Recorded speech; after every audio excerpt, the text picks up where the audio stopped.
Usually, I open these videos with a piece of horror trivia or genre lore that ends up relating to the chapter, often in ways you might not initially expect. I'm personally proudest of the Chapter 6 X-Files opening. This video, I thought I would do something a little different. Fitting for the last episode, I thought I would look back at Higurashi itself. Our tale began as a simple little story of the new kid in town discovering that his friends are probably possessed by demons. Chapter 1, or Onikakushi-hen, was full of shock, fear, and insanity. It seemed, on the surface, relatively simple. We only got a few minor hints that there may be something of greater importance here. Locked into Keiichi's rapidly decaying mental state, all we could do was take things at face value and trust in our narrator. That was the first of Higurashi's tricks. We should never trust anyone. Watanagashi-hen deepens this plot and shows us that not only will the story be horrifying, but also tragic. Mion and Shion's tale, though ultimately having little to do with the main mystery, is a fan favorite for a reason. The world begins to feel delicate and easily harmed. From this chapter, we learn that even just the simplest of little mistakes can have massive ramifications. Our paranoia begins.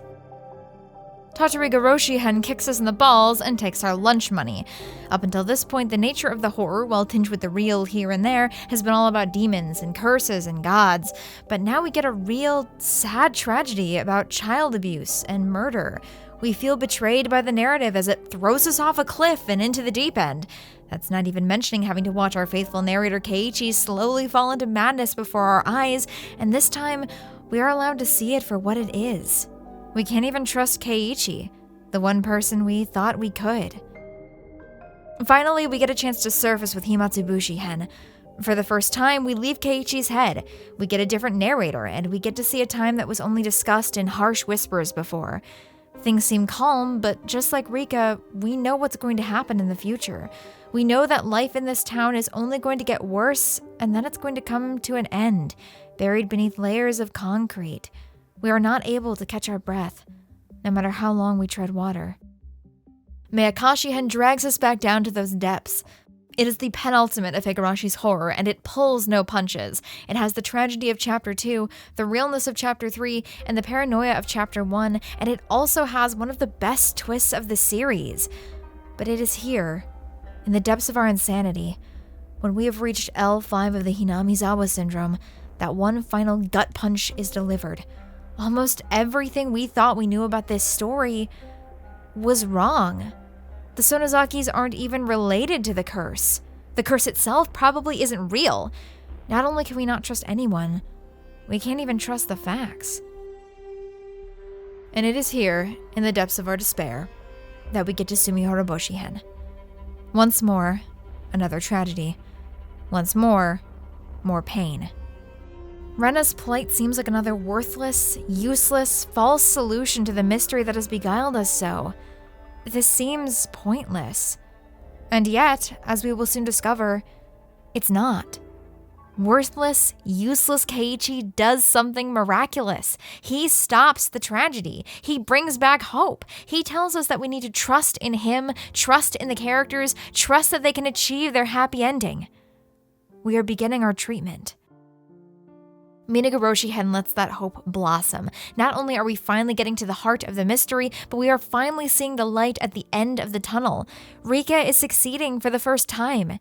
Keiichi taught her, and by extension us, hope, and in that lesson earns his redemption. But this is a tough lesson. We are not cured yet. We are still paranoid, still waiting for the tragedy to ensue. And it does. Of course it does. Because Hanyu and the audience didn't truly believe that the club would succeed. We thought we'd learn trust. But we haven't yet. Not really. I hope you've learned your lesson. And I hope you've been taking your 2 shots a day, because above all else, in order to finish this properly, you need to have trust in the narrative, trust in the author, and trust in me. We're going to do this together. We have to. We have to finish this once and for all. My name is Hedgehog, welcome back to this nonsense, and this is Higurashi. Matsuri Bayashi-hen, or Festival Accompanying Chapter, is the final main installment of Higurashi. There are so many extra arcs and sequels and anything under the sun that you could possibly want. but I won't be covering any of them. This is the final chapter. It is here where all of the pieces finally fall into place, and pretty much any question we still had will be explained. That's a tall order for one chapter, which is why this video is so fucking long, hence my slightly condensed intro here. So, before we begin, I know you've all been waiting for it with bated breath! It's time to chill. As usual, I've got a Patreon. You can get some fun benefits for joining and support the creation of this series and all that will come after, because if you thought I would retire this format after the series was done, you are sadly mistaken. Seriously, I'm trying so desperately to get these videos out more frequently, and the number one way you can make that happen without me literally killing myself working on them is to go to the Patreon.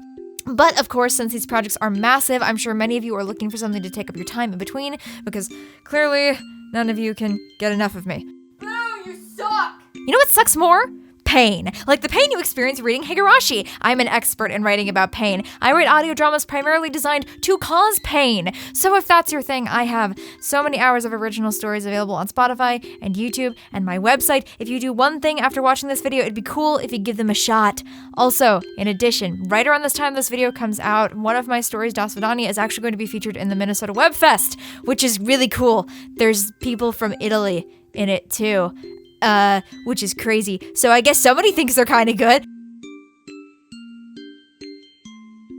I don't know, give it a shot, who cares? Anyway, finally, saving the best for last, really emphasizing it this time because holy hell, so many people helped me out with this video. Whether it was my full cast of voice actors, or composers, or editors, many of whom did more than one of these things, this video series would not have been possible without them. So please, please go tell them you love them, go follow any of their links, or pop into the Discord server to say hello. They are all truly lovely people, though Noah often does need to be sprayed with the bottle to get him to behave.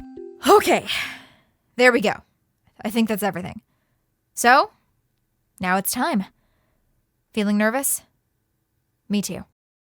But above all else, we need to have trust that in the end, everything is going to work out just fine. Even if it takes a fuck ton of pain to get there. It begins, as always, with a note from the author. The riddle you have been entrusted with solving now finally becomes unraveled. What must be done to stop the chain, and what will happen in the ultimate end. It's a showdown between the conclusion you reached and the one I reached. There is no difficulty. You should understand that by now.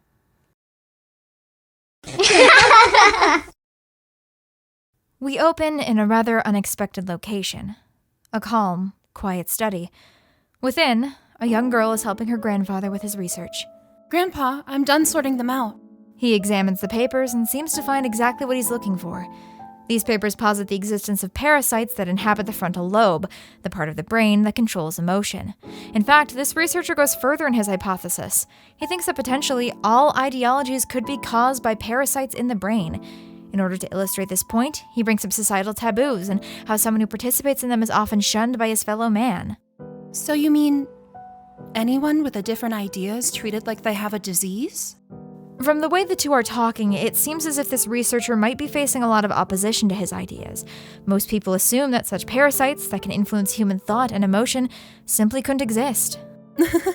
That's almost funny. How can they prove something doesn't exist? That's just impossible. And that, my children, is called a devil's proof. This will be relevant in 10 years when I'm finally able to cover Umineko. Unfortunately, despite his ideas, the old researcher feels like he will probably not be recognized within his lifetime. But Grandpa, I hope your theory will be recognized before you die. Otherwise, it would be so sad. The researcher tries to comfort his granddaughter by comparing himself to Jesus Christ. Fun things to put in a child's head. He tells her that even if he will physically die, someday his teachings, his research, will come to be recognized. Does that mean you'll become a god, just like Jesus did? Of course, this researcher is Hifumi Takano, and his granddaughter is, well, do I even need to say it? His primary lead into his theory of parasites is, of course, Hinamizawa. Takano-sensei was the doctor who discovered the existence of the parasite during World War II that was briefly mentioned in the last 2 chapters. Dude, he's like, actually relevant, this is wild. Resurrection isn't something that happens physically. It's when your life's work is appreciated. That's what he meant by resurrection. That's when he'll become a god. So when my grandfather dies, he'll still be with me forever. I will make my grandfather into a god. I will become a god. Therefore, we will be granted eternity. We'll be together forever and ever. So this explains a lot about Takano, and honestly, I could just cut her backstory right here and it would get across the gist, but oh, there's so much pain ahead of you. One last kick in the pants for the road. Are you ready? Then let's do it. My father and mother died. They went shopping without me, and that must be why they were punished. It was a train accident. Miyoko's mother was killed on impact, but her father managed to survive long enough to make it to the hospital. Daddy! Daddy! Daddy! Daddy! He lays dying on the hospital bed, about to undergo emergency surgery, one that he won't make it out of. He tells his daughter that if he doesn't make it, that she should call Dr. Hifumi Takano. Her father is an old student of his, and even if he doesn't have any other family, he's convinced Dr. Takano will take care of her. He tries to tell her something else, but it's time for the surgery. There's no time to waste. Nobody told me how my father was doing or when the surgery was going to start, and nobody told me that was going to be the last conversation I ever had with my father. By the way, one thing that is a bit irritating in this chapter, at least for my purposes, is the fact that the narrator is constantly changing. It'll even shift from third to first person on a dime. It ultimately works and gives the narrative an almost dreamy quality, but it's also impossible to figure out whether the narrator here is Miyoko the child or Miyo Takano looking back on being a child, so I just went with Miyoko and... After it's all over, she asks about Dr. Takano, but she doesn't know how to contact him and thus gets sent to an orphanage instead. At the time, in Japan, most of the state-run orphanages were full of orphans of war, meaning that Miyoko is instead sent to a civilian-run orphanage. Surely some of them were run with good intentions, but this one... well, this one was not. The children called the orphanage a prison. Just like how the children called it a prison, the staff started to recognize the facility as a prison too. It was a chain reaction resulting from mistrust on both sides. The children were forbidden to even speak to each other because of the noise, and children who disobeyed this or any of the other numerous rules got punished. Often these punishments sounded violent. One of my roommates told me it was the casket punishment, but she didn't tell me any further, and I didn't want to know either. Needless to say, life in the orphanage was not pleasant. It feels more like a horror story. They couldn't even get away from the dread during their schoolwork. We kept working, as the metal sounds and the screams went on forever. Which is why when one of Miyoko's roommates comes up with a plan to escape the orphanage, even if there's some hesitation, she and all the others agree. If they all escape at once, they increase the odds that some of them get away and make it to the fabled House of Love and Mercy, a much better orphanage that is apparently a short distance away. And so they do. The key that opens the henhouse fits into a cheap, mass-produced lock, so the same key also works on one of the exterior doors. And so, after a moment of panic as the key doesn't work, they get the courtyard door open. But right before they manage to make it out, one of the staff members sees them. They run. The girls all scatter in different directions, running through the woods, each hoping that the staff members chase one of the others. Would we be able to reunite safely at the House of Love and Mercy? All four of us together? Or maybe someone would be missing. No, maybe everyone else would make it, and I'd be the one who gets caught. Miyoko isn't one of the lucky ones. There's a staff member right on her tail, and he reaches her quickly, covering her mouth with a hand. So she does the only thing she can do. She bites down on the pinky finger that's touching her tongue. She takes off, having to abandon her shoes, leaving her bare feet on gravel. Tree branches cut my face and barbed wire scratched my thighs. My feet and toes were bloody from running on gravel. The blood from the staff member's pinky finger dripped down from my mouth, staining my chin and chest. But at some point, she can't keep running anymore. Her face hits the dirt, and she hears the staff member coming up behind her again.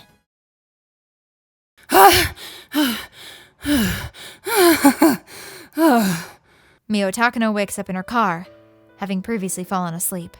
I have my shoes on, and I'm not covered in blood. Someone knocks on her window and calls her Major. She's been sleeping in her car right outside the command vehicle. Even as she rouses herself and heads inside, she can't quite shake the dream. I still have a bad taste in my mouth. The feeling of biting and crushing his little finger and his filthy blood filling my mouth. I'm sure a sweeter cup of coffee will wash down that bad taste and also wake me up from my nightmare completely. Once again, we are whisked away to another time. Currently, we are at a banquet gala held in honor of a certain college alumni group, or at least an organization that started out as such. Henceforth, it shall be known as Tokyo. Currently, they're listening to an up-and-coming politician speak. He doesn't really believe in the things he's saying, but he's trying to get Tokyo's vote so he can be elected. Tokyo is an exceptionally powerful organization, after all. Takano is here as well, of course, but the only reason she's allowed into the club is because of her academic background and her connections. Connections which we're going to meet now. Takano is now attending a meeting in a very large mansion, one owned by her primary sponsor, a very wealthy, very old man named Koizumi. He enters the room in which Takano is waiting, pushed in a wheelchair. However, despite his physical difficulties, his brain is still highly capable. He begins their conversation by telling her how proud of her he is, and how proud her grandfather in heaven must be as well. I hope so. But I'm not even close to approaching the level of my grandfather's great work. Speaking of which, that's what they're here to talk about today. As it turns out, Koizumi and Hifumi Takano were friends from the war, and now Koizumi is going to give Takano the one thing she desires: funding for her research. It's taken her a long time to get to this point. She has had to thoroughly ingratiate herself into boomer society. The horror. Yes, I know they're not really boomers, but the joke is so good, shut up. But there's one thing you might be asking. If Hifumi Takano had such a rich friend, and he's willing to help out Miyo this much, why didn't he help when Hifumi was still alive? Well, it turns out there's one primary reason, but oh boy, it's a big one. It's a really huge history lesson involving not only World War II, but both the Russo and Sino-Japanese wars as well. For those of you who are unaware, like me, that war between China and Japan broke out because of something called the Marco Polo Bridge Incident, in which it's been the common rhetoric that the Chinese shot at a Japanese army in training and thus began the war. In the world of Higurashi, it was actually the Japanese who shot first, and this fact was covered up. So, who fired the shot? A soldier from Hinamizawa, no doubt in the midst of paranoia and delusion. The government actively stamped down Hifumi Takano's research because it could have led to the discovery of the cover-up. So why the change of heart now? Simply put, all the higher-ups that wanted to keep it a secret are now dead, so Koizumi is free to put Miyo's research into action. She thanks him, and they do have a tearful moment, remembering Hifumi. But Takano is not out of the woods yet. She still needs to get the approval and support of Tokyo itself. She meets with some of the higher-ups at a very nice Japanese restaurant. As they're reading Hifumi's research, they note that it's interesting that his research should be taken up by another Takano. She's hiding her relationship with him. Maybe that's true. I feel a mysterious connection to him too. After they're done, they inform her that the Ministry of Defense is very interested in inducting her research into something called the Alphabet Project. This is the series of defense measures Tokyo wanted to adapt to fight back against America that were mentioned last chapter. A is for atomic, B for biological, and C for chemical. Hence, Alphabet Project. They tell her that the Alphabet Project is more about researching these weapons so they can't be used against Japan, but I'm not sure if anyone is buying that. Ultimately, Takano knows that the real reason for the research is so that already rich politicians can use the project to push money around and slush some off the top for themselves, but as long as she gets to do her research, she really doesn't care. Unfortunately, there's one catch. Takano's sponsors don't feel that she is up to the task to handle this research alone. They claim it's because she's so young, but I'm sure her gender probably has something to do with it too. They also want a lead researcher whose skill in the field has been proven. I hate to interject, but who would be more knowledgeable about this than me? Other than the late Dr. Takano, of course. They mollify her by telling her that she'll still be involved in the project as an associate researcher, and that she'll essentially get to pick the person who is in charge. They also tell her that they're giving her a position as a medical officer in the defense agency, and award her the position of Major, the same one that her grandfather held in the war. She can't help thinking it's a sign from Hifumi. Grandpa, I'm finally here. Of course, the man they find is Kyousuke Irie. Thank you for having me here. I really appreciate it. Takano notes that while he doesn't seem to be particularly cunning, he certainly is ambitious. Like me, he's a young person who dreams of accomplishing something great and leaving his name upon generations to come. While he acts humble in person like this, his articles were actually progressive as well as aggressive. The gap between the two was quite intense. Basically, Irie believes that most evil in the world is caused by brain disorders, that people are not evil, simply sick, and that people who do evil things need to be treated, not prosecuted. That's something that Takano can relate to, and something that I think more and more people are increasingly believing over the years. There's just, one problem with all this. It's that Irie believes, alright, hear me out, that the proper way to treat mental disorders is through lobotomy. How is he simultaneously so liberal and yet so conservative too? This man is an enigma, and I think he is specifically designed to morally confuse you. Of course, this theory has led to Irie being kind of an outcast in the medical community, something that was mentioned briefly last chapter, and now we kinda know why. Irie accepts the position of director, but also expresses a bit of confusion as to why Takano isn't leading the project herself. She makes some excuses, but this was definitely the right move he accidentally stumbled into. Way to go, Irie. Next, Takano is introduced to her support team. Nice to meet you. I'm Tomitake. I've been commanded to serve as auditor of this project. I look forward to working with you.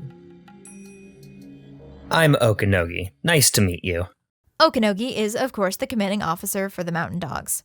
They have a big toast and celebrate the future success of the project. At one point, Takano leaves to fix her makeup. The bathroom is in the main building, so she has to make it through a hallway to get there, which is proving a little difficult since she's a tiny bit drunk. It's raining outside, and on a whim, Takano grabs a pair of sandals and an umbrella and heads out into it, allowing the raindrops to land on her face. I thought the rain would cool down my boiling heart, but as my body got cold, I started to feel miserable. My bare feet were swollen, and the throbbing pain I felt made them seem twice their normal size. We're back to Miyoko in the woods.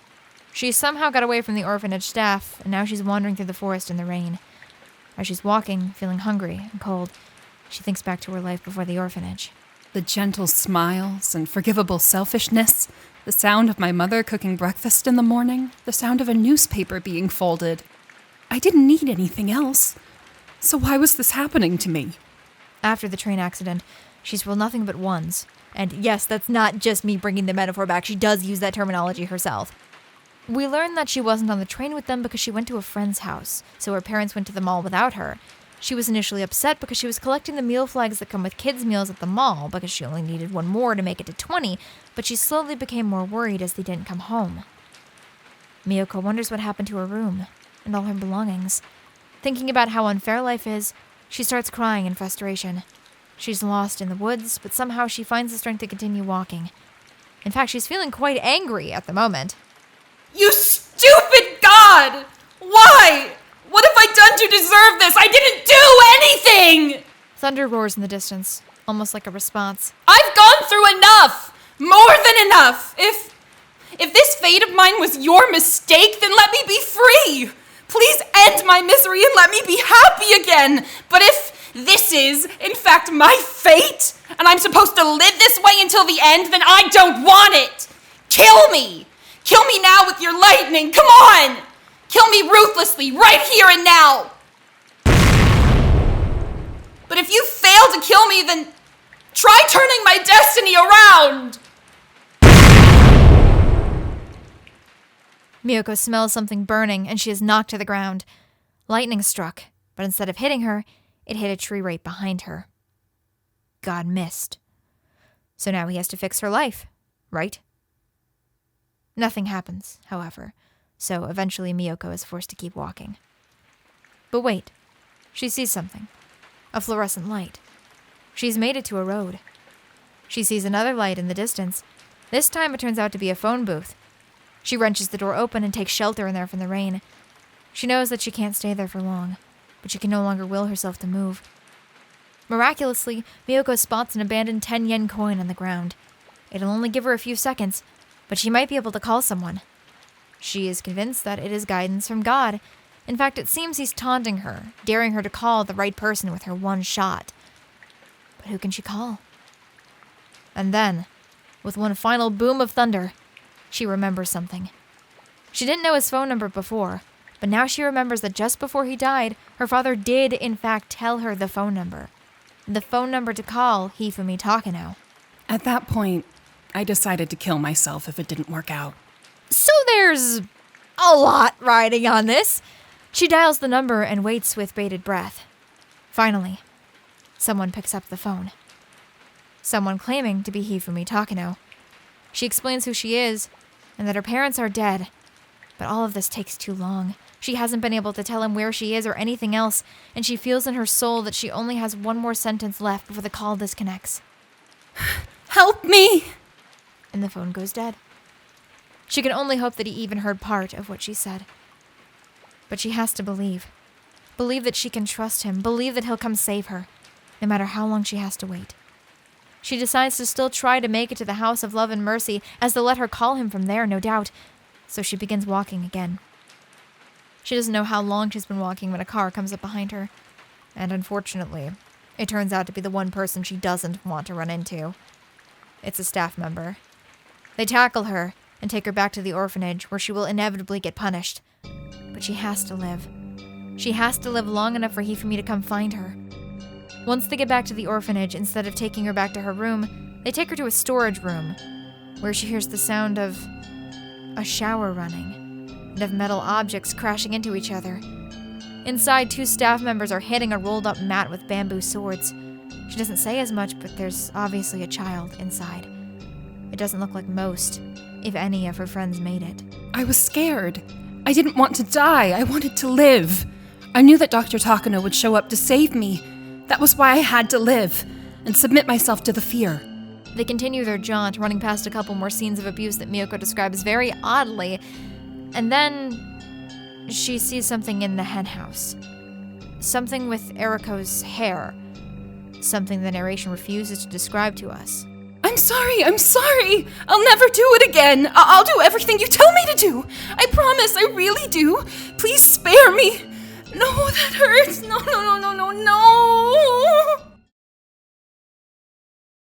Miyoko wakes up crying. She fell asleep on the floor of Hifumi's study. She's here now, helping her grandfather with his research, and she's safe. It's clear that Miyoko has been left with some pretty deep scars from her experience, and that she sees Hifumi as some sort of savior. There's a lot of god imagery surrounding Hifumi Takano, and no wonder. It's Miyo's goal to make him into a literal god, at least as close to one as a human being can get, and now we're beginning to see why. He saved her from something terrible, gave her a life worth living again. She feels endlessly indebted to him. In her attempt to forget her own life, she has delved headfirst into his, explaining the borderline obsession she has with Hinamizawa syndrome. Things are looking up for the both of them right now, because Hifumi's old war buddy Koizumi is bringing over some military guys to look over Hifumi's research and potentially give him some funding to continue it. Yeah, there's no way this is going to go terribly for reasons we've already spent an extensive time covering. Needless to say, it doesn't go well. The sponsors belittle him, call his project bunk, and pick apart every little thing about it. Of course, now we know that they said all of that because of political pressure, but neither of the Takanos knows that. Finally, the last straw comes when they tell him that his theories would make a wonderful book for the general public.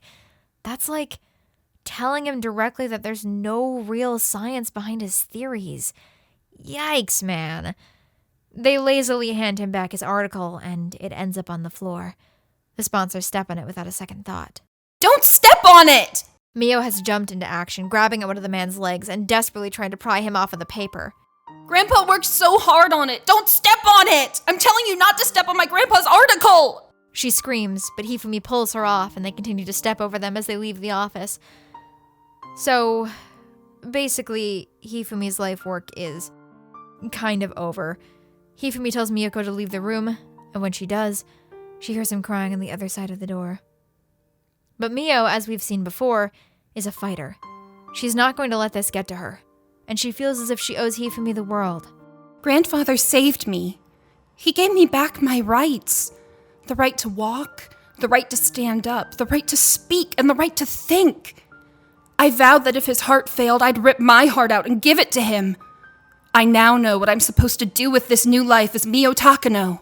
So she studies hard. She goes to a top school to become the best doctor and joins a parasite research center. She becomes buddy-buddy with Tokyo and schmoozes her way into an ideal situation. I won't entrust the die to God. I won't give in to luck. I'm going to create results myself. My strong will is going to create an absolute future that God can't possibly prevent. That's right. I'll be above God. I'll be an existence that God's caprices can't even touch. I'll make people recognize Grandfather's research. That's the future I wish for. The future I promised will come to pass. And this is how we create an unshakable fate that Rika has been fighting against for the last 100 years. Right before the clinic opens, Takano approaches the offertory box in front of the shrine in Hinamizawa, and she's tempted to throw in some coins. She chucks a 10-yen coin into the box, calling it even between her and God. But the coin doesn't make it in. It freezes in midair and bounces onto the ground by her feet. And then, Takano sees someone. You are the god of this place, aren't you? A strong will reinforces fate. God throws the die of fate and has fun with people, depending on what he gets. But people have willpower. The stronger the willpower, the less chance of being bound by the result of the die. I understand that very well. No matter how many times we repeat, our fate doesn't change. That very well. No matter how many times we repeat, our fate doesn't change. That was all because of your strong willpower. I admit it. Your existence is close to that of a god. But Hanyu has learned a valuable lesson. A lesson about belief, ironic for our god. Hanyu vows that she and her friends will finally defeat Takano. But Takano only laughs.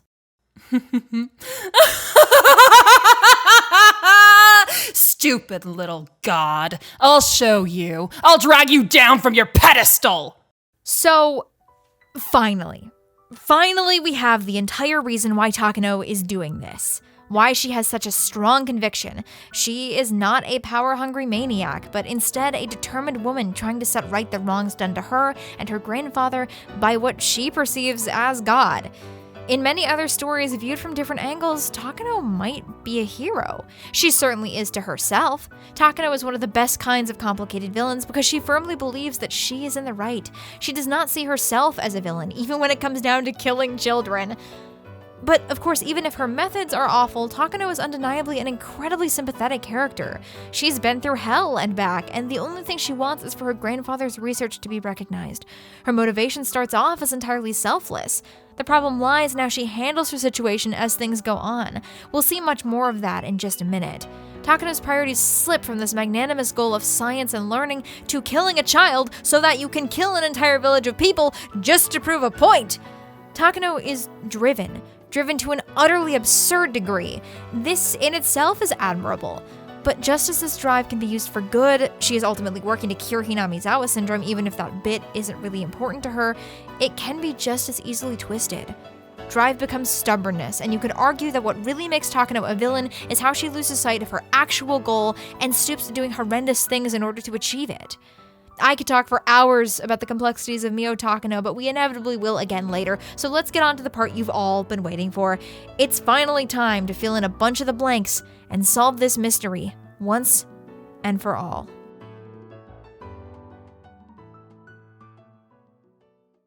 Welcome to the world of Higurashi Chapter 8, Matsuri Bayashi.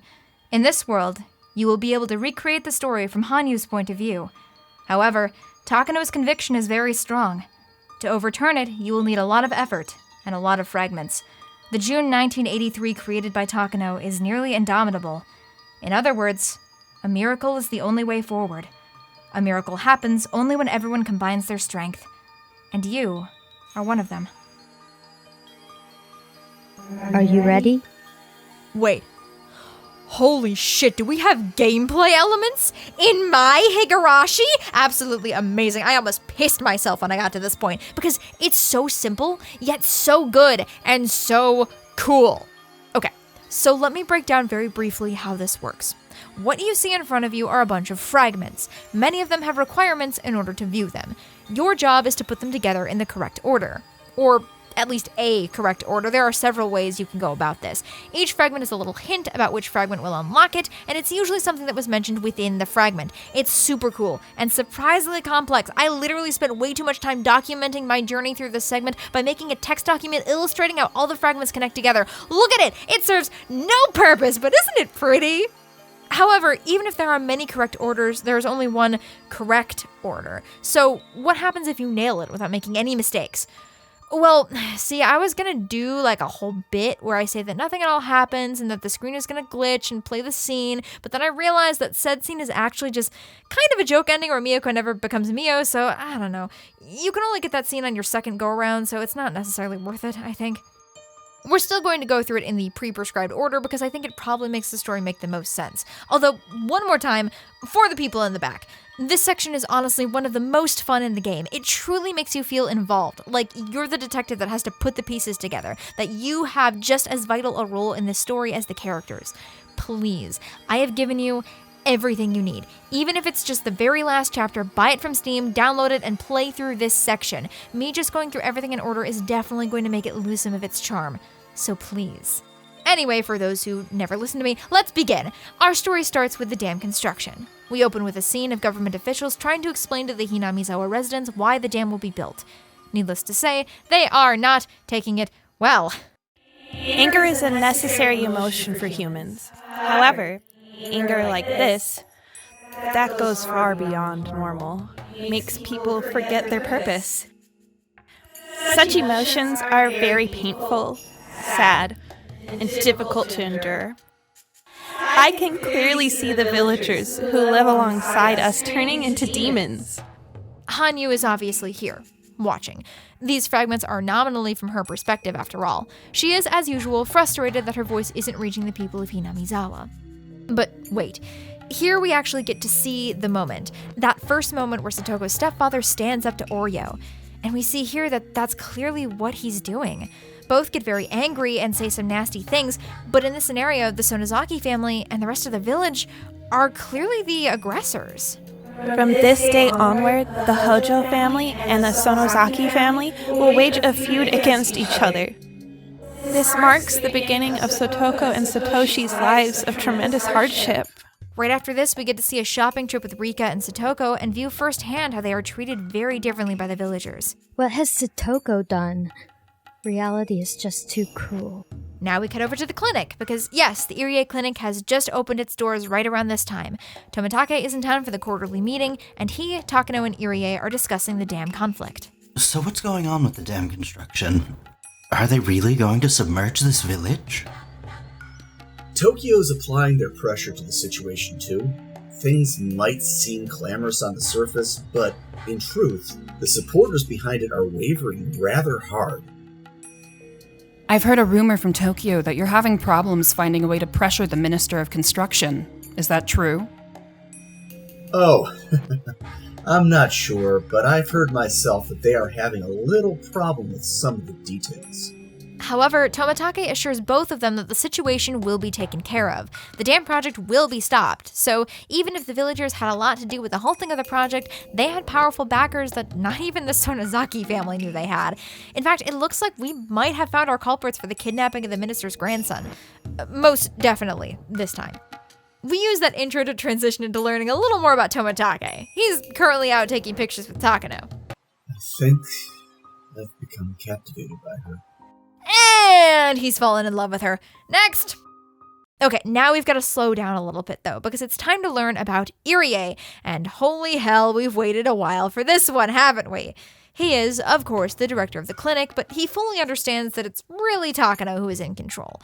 Currently, still back in the times of the dam project, they've hit the first snag in their research. We have all this data that suggests the existence of a parasite is the cause of the syndrome, yet we still can't find factual evidence of the culprit microbe itself. Irie has to wonder whether they can't find the microbe because they've only looked at already deceased specimens. Takano is all for live dissecting someone, but Irie has his reservations. Obviously. One day, my judgment will be handed down by the devil. Whether I'm guilty or not, I have to accept it. Takano pretty much coerces him into doing it. It's not that difficult. I just have to find a Hinamizawa resident who is about to die, that's all. They're going to declare a patient legally dead and then take them down to their torture dungeon to experiment on them. Yikes, Chief. Yikes. Needless to say, Irie feels pretty terrible about this, but he fights with himself on ethics versus scientific achievement. I've performed lobotomies without a patient's consent, despite it being surgery that might affect their life forever. I've never doubted my past achievements. However, when I look at her, I start to feel unease. I'm simply watching without stopping her. I begin to reflect on my past, to remember why I chose to become a doctor. So let's take a look at that now, shall we?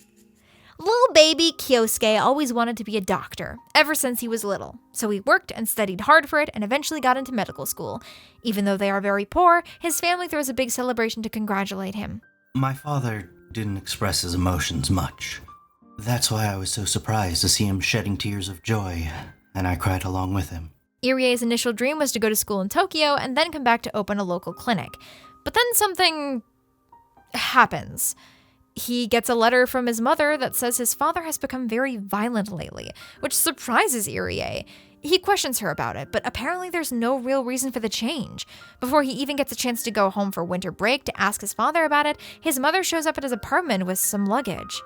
When Irie asks her if there's any way the two can reconcile, she says she's never going back to him. This hurts Irie, as they used to be such a good couple.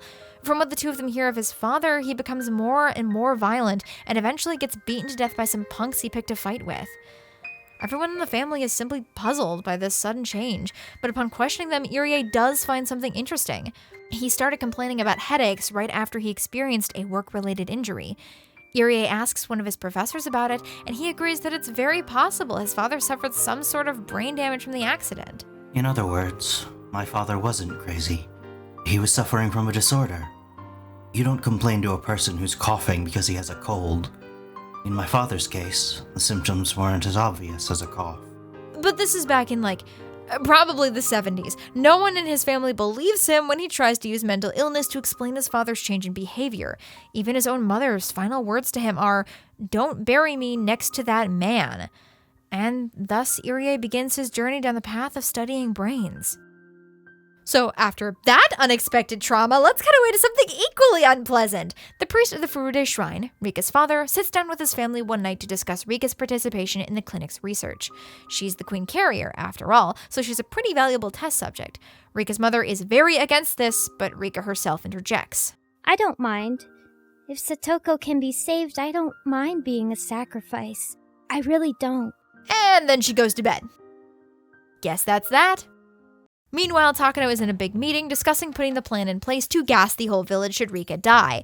Right now, it is literally just a safety measure. She's never intending on using it. More importantly, she's thrilled that these big shots are actually listening to her, to her grandfather's research. My heart is filled with satisfaction to see people discussing amongst each other while pointing to my grandfather's files and raising them as proof. I've worked so hard for this day. Grandpa in heaven, can you see this? At the same time, Takano is about to get that specimen she was looking for, because now we finally get to see what happened the night with the first murder. The culprits were not the villagers or anything like that, but 6 workers at the construction site. The manager gets mad at them for something or other, but then the situation escalates.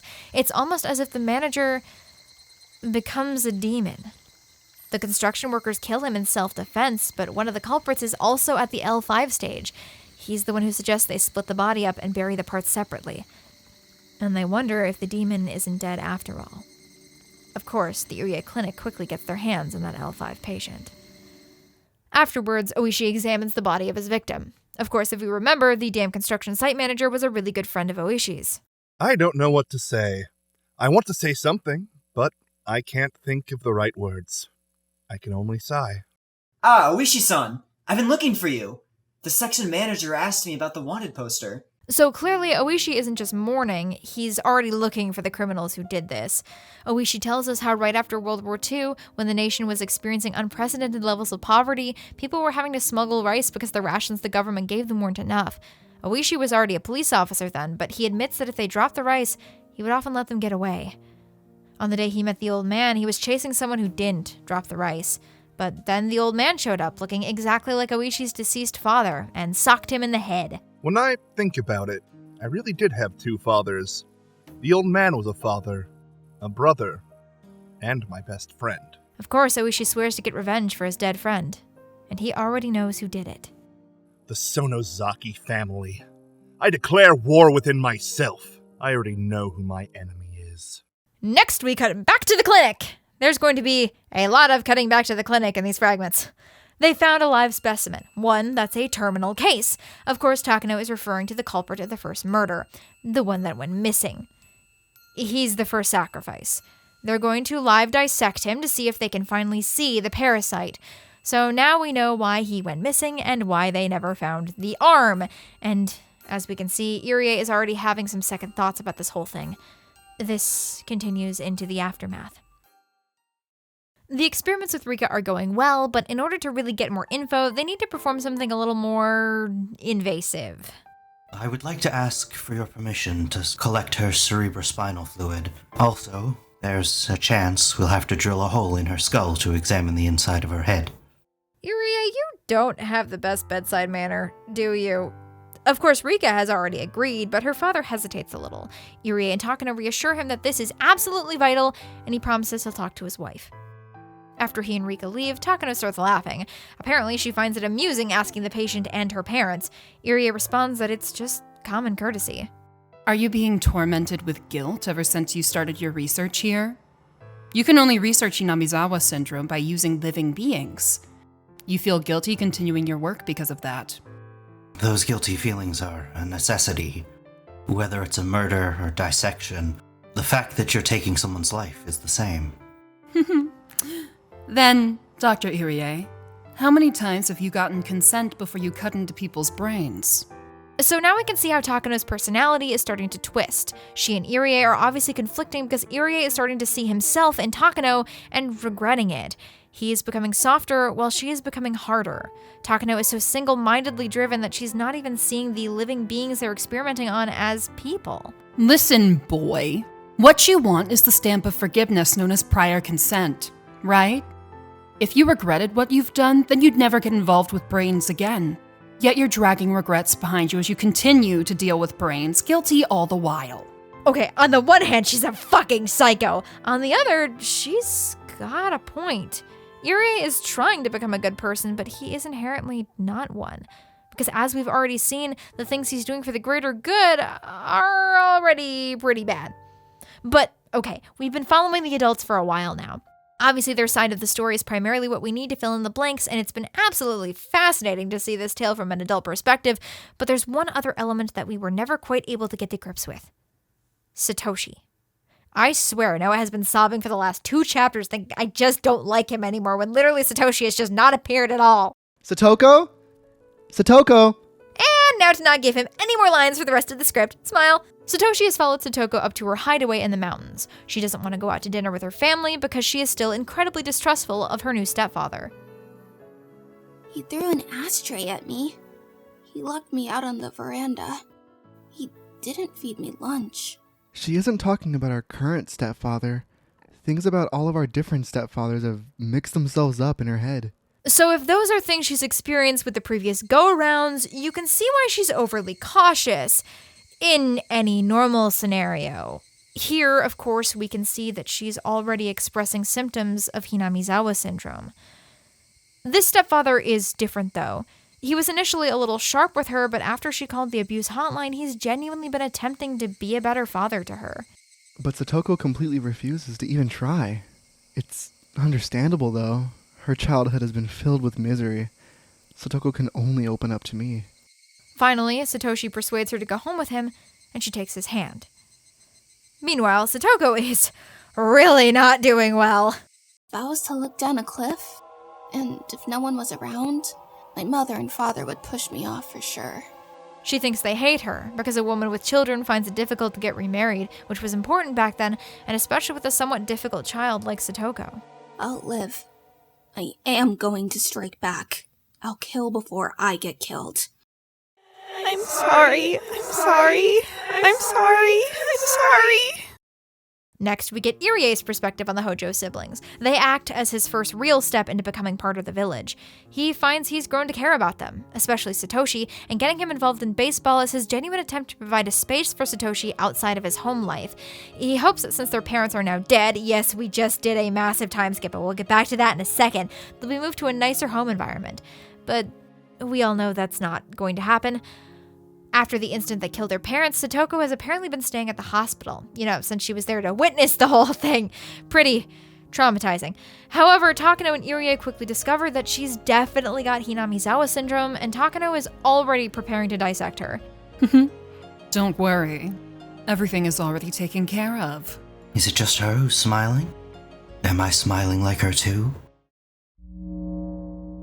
When I dissected that man last year, I did feel guilt beforehand. But once I started, it was like I was in paradise. All the pieces of the puzzle that were left by the late Dr. Takano fell into place, and at the same time, they didn't. How exciting it was. But then he thinks about Satoshi. He thinks about how devastated he would be by the loss of his sister, and he thinks about Satoko herself. The man from last year was dissected alive. and kept that way for several months. With his skull left open, he wasn't allowed to die for several months. I don't want to do that to her. I don't know what to do. As she's been staying in the clinic, Satoshi's been coming to see her pretty much every day. But as time's been passing, you can tell he's starting to get worried. One afternoon, while driving with Irie to go get some drinks for their baseball game, Satoshi asks him about her. Irie doesn't know how to respond, as she's not really doing well at all. In fact, she's at the L5 stage. If it's okay with your clinic, can she stay there a little longer? Why are you saying that? Well, actually, Satoko doesn't get along with our aunt.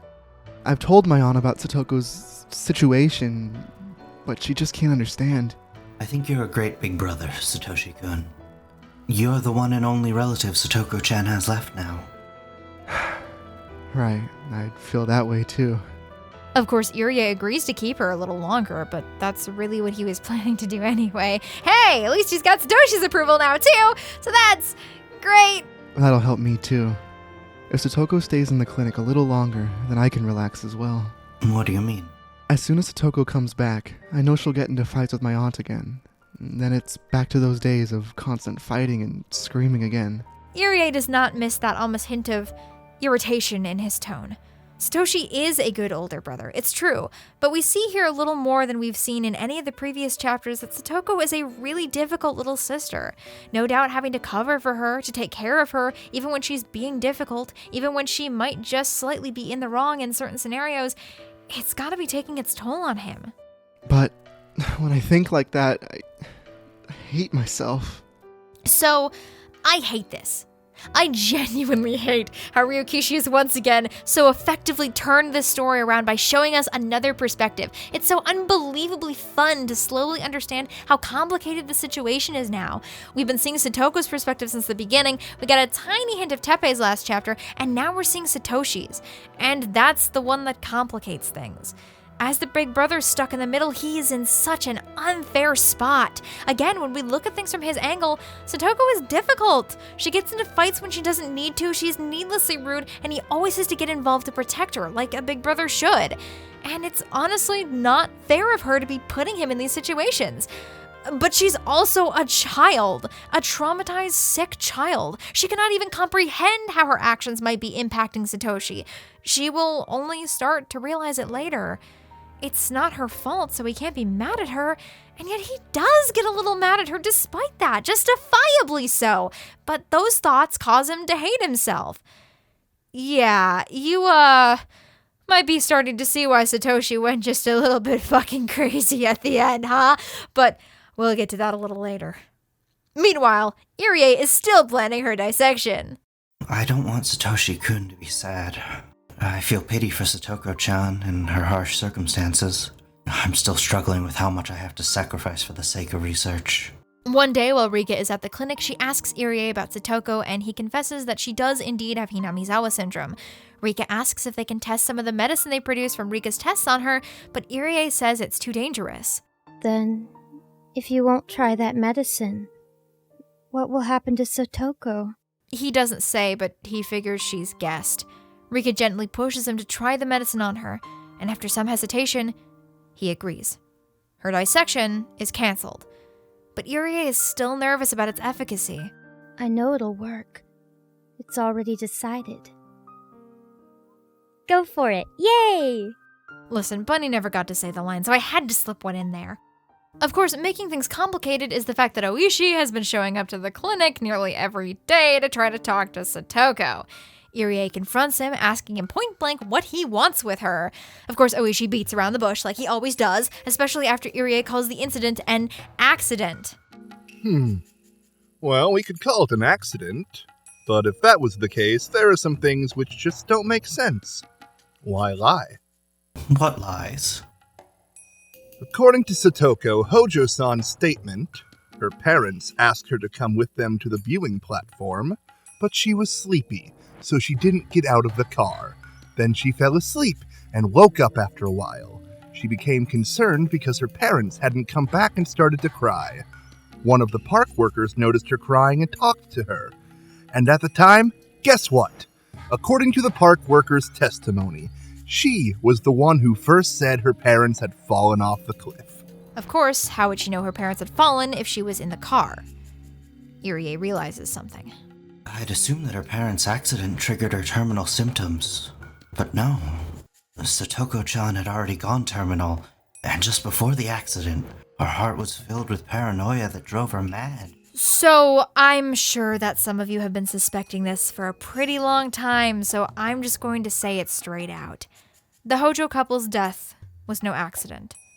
Satoko, in a fit of insanity caused by Hinamizawa syndrome, pushed them off the cliff herself.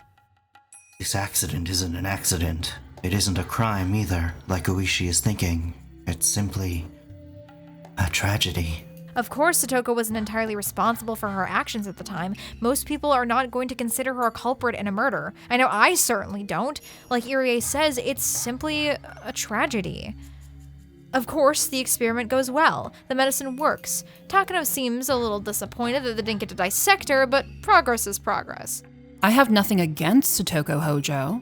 It's only that I see her as a research specimen. If she can be useful in that capacity without being dissected, that's perfectly fine with me. Good. Great. Love that. Takano is not slowly devolving into psychopathy. Of course, right after the spurt of good luck, we start to get some problems. Namely, Rika's got a cold. Rika's mother, who had already not been a fan of the whole using her daughter as a guinea pig thing, goes to the clinic to complain to them. Irie at first tries to mollify her, but she gets more irritated. The noise attracts Takano, who uncharacteristically goes off. Rika-chan's fever is caused by a cold. We didn't cause it. When it comes to safety and sanitation, we pay the same level of attention as a national research center. I don't mean to sound rude, but considering you walk around while holding Rika-chan's hand without disinfecting yours with alcohol, we are far more sanitary. Holy shit. Rika's mom is dead. I mean, she's about to be, but I wouldn't be surprised if that raw burn didn't do the job. Holy shit. Takano is able to cool off a bit with a stroll around Hinamizawa with Tomitake. They stop in at the library, and Takano expresses her love for the history of the region. She loves it because it helps her with her research. Tomitake thinks about the reverence with which she talks about Hifumi, and thinking that her name is fake, asks her about it. Well, the name of the researcher you look up to is Hifumi Takano, right? And your name is Miyo. In Japanese, it's like you're counting upwards. You're continuing the research he wasn't able to complete. So I thought, maybe that's why you have that name. And then Takano does something that she's never done for anyone else. She tells him that she is his granddaughter, but of course swears him to secrecy to not tell anyone. Unfortunately, things are about to get worse for Takano. Instead of Rika's father convincing her mother to continue with the experiments, she has instead convinced him to pull out. He's given them 3 months to wrap up tests on Rika. Research can't have a deadline. That's out of the question. We cultivate results by grinding down our knowledge, skills, and time. How could he say such a thing? Curses! Curses, curses, curses! In addition, Takano is also discovering an increasing rift between her and Irie's priorities. In her opinion, he's getting too concerned with the human side of what they do and isn't displaying the true spirit of discovery. He started to feel guilty over his past the moment he saw blood. If I were a man, he wouldn't even be here in the first place. I adore how Takano is portrayed in these fragments, because at the beginning, she's simply a young, very driven woman.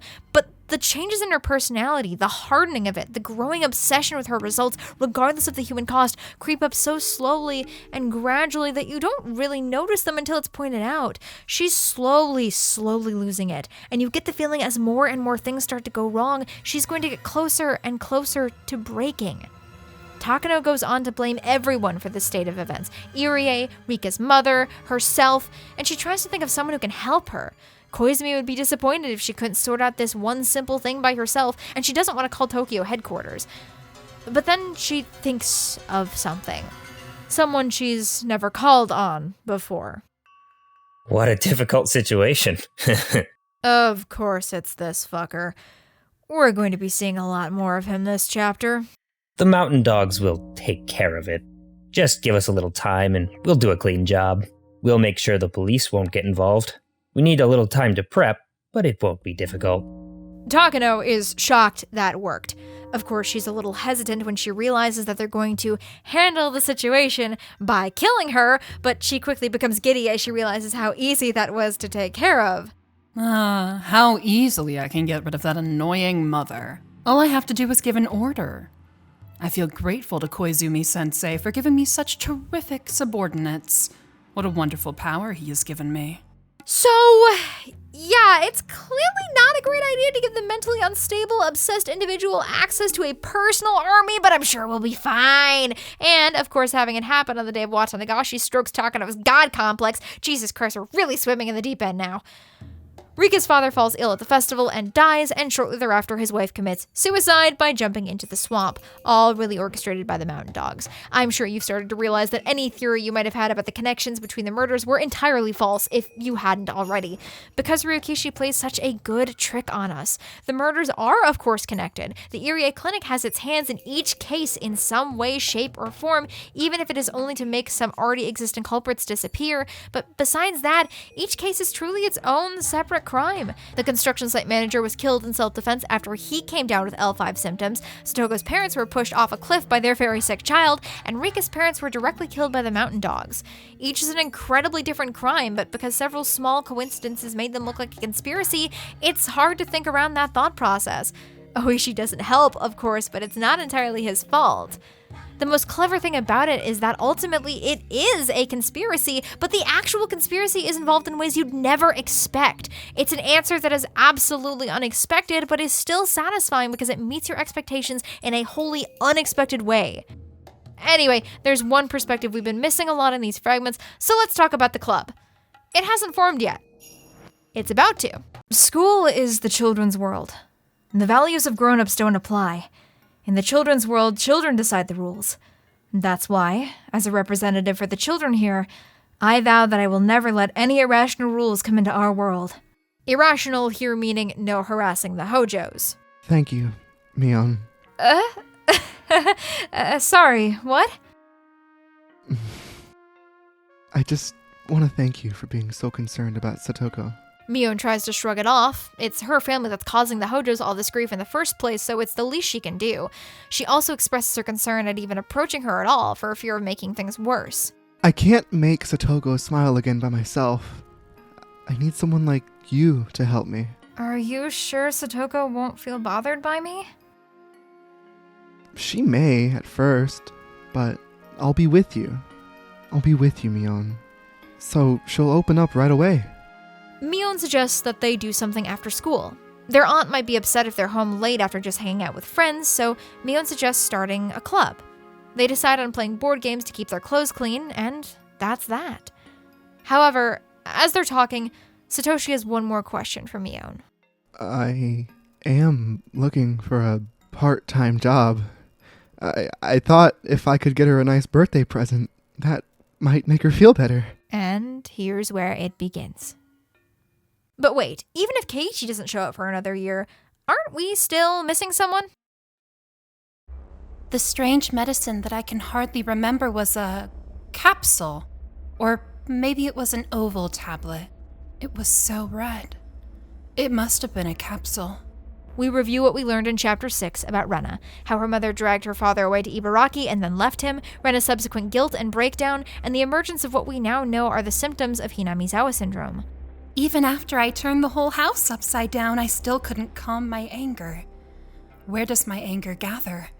It starts from inside of me, goes through my arms to my fingertips, and spurts from my nails. Where else can it go? So my nails aim at my own body. My body is the filthiest and most disgusting thing of all. It still hurts. I knew it was coming, and it still hurts. Rena stabs her thigh, and all the maggots come spewing out. And she realizes that she needs a sacrifice in order to disperse her sin. So she uses herself. But that's when she sees a bright, white light in the bathroom. Hanyu apologizes over and over, and Rena drops the blade. She now has someone to blame. Oyashiro-sama will take on all of her sins. I'm sorry. I'm sorry. It's my fault. I'm sorry. But then Rena and her father move back to Hinamizawa. Red scars still remain on my body. They're hardly visible, and I can't even feel them. Now that I'm back in Hinamizawa, sometimes I wonder who I was back in Ibaraki. Rena learns of the Watanagashi festival and comes to the conclusion that if she can purge herself of her sin, that means it's okay for her to live. Hinamizawa is a place to wash away your filth. It forgives sins. Humans, especially Japanese ones, that's the text saying that, not me by the way, are very concerned with purity. Back in ye olden days, someone had to become a sacrifice for everyone else to maintain purity. Now they put all their sins into something inanimate instead. Rena decides that a new life needs a new name. All the icky things are erased and forgiven with the removal of that one letter. So my name is no longer Rena. My name is...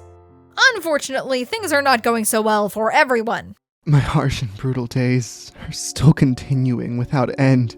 The situation between my aunt and Satoko remains the same. They get into fights. Satoko cowers behind Satoshi. He has to defend her. You know the story by now. But every day, day after day, every time Satoko cries, every day, day after day, Satoko grabbed me while crying yesterday. I patted her head, but along with pity, a different emotion came to me. I wanted to grasp her head and smash her against the wall. He realizes that that's awful, that he could never do that. He's a young man struggling to come to terms with the fact that his thoughts are not him. And he's failing. Since that day, there's been someone else inside of me. That someone is trying to eat me up from the inside and switch places with me. When I walk, he walks right behind me. He's breathing down my neck. Watanagashi is right around the corner, and Satoshi can't help feeling like he'll be the next victim of the curse.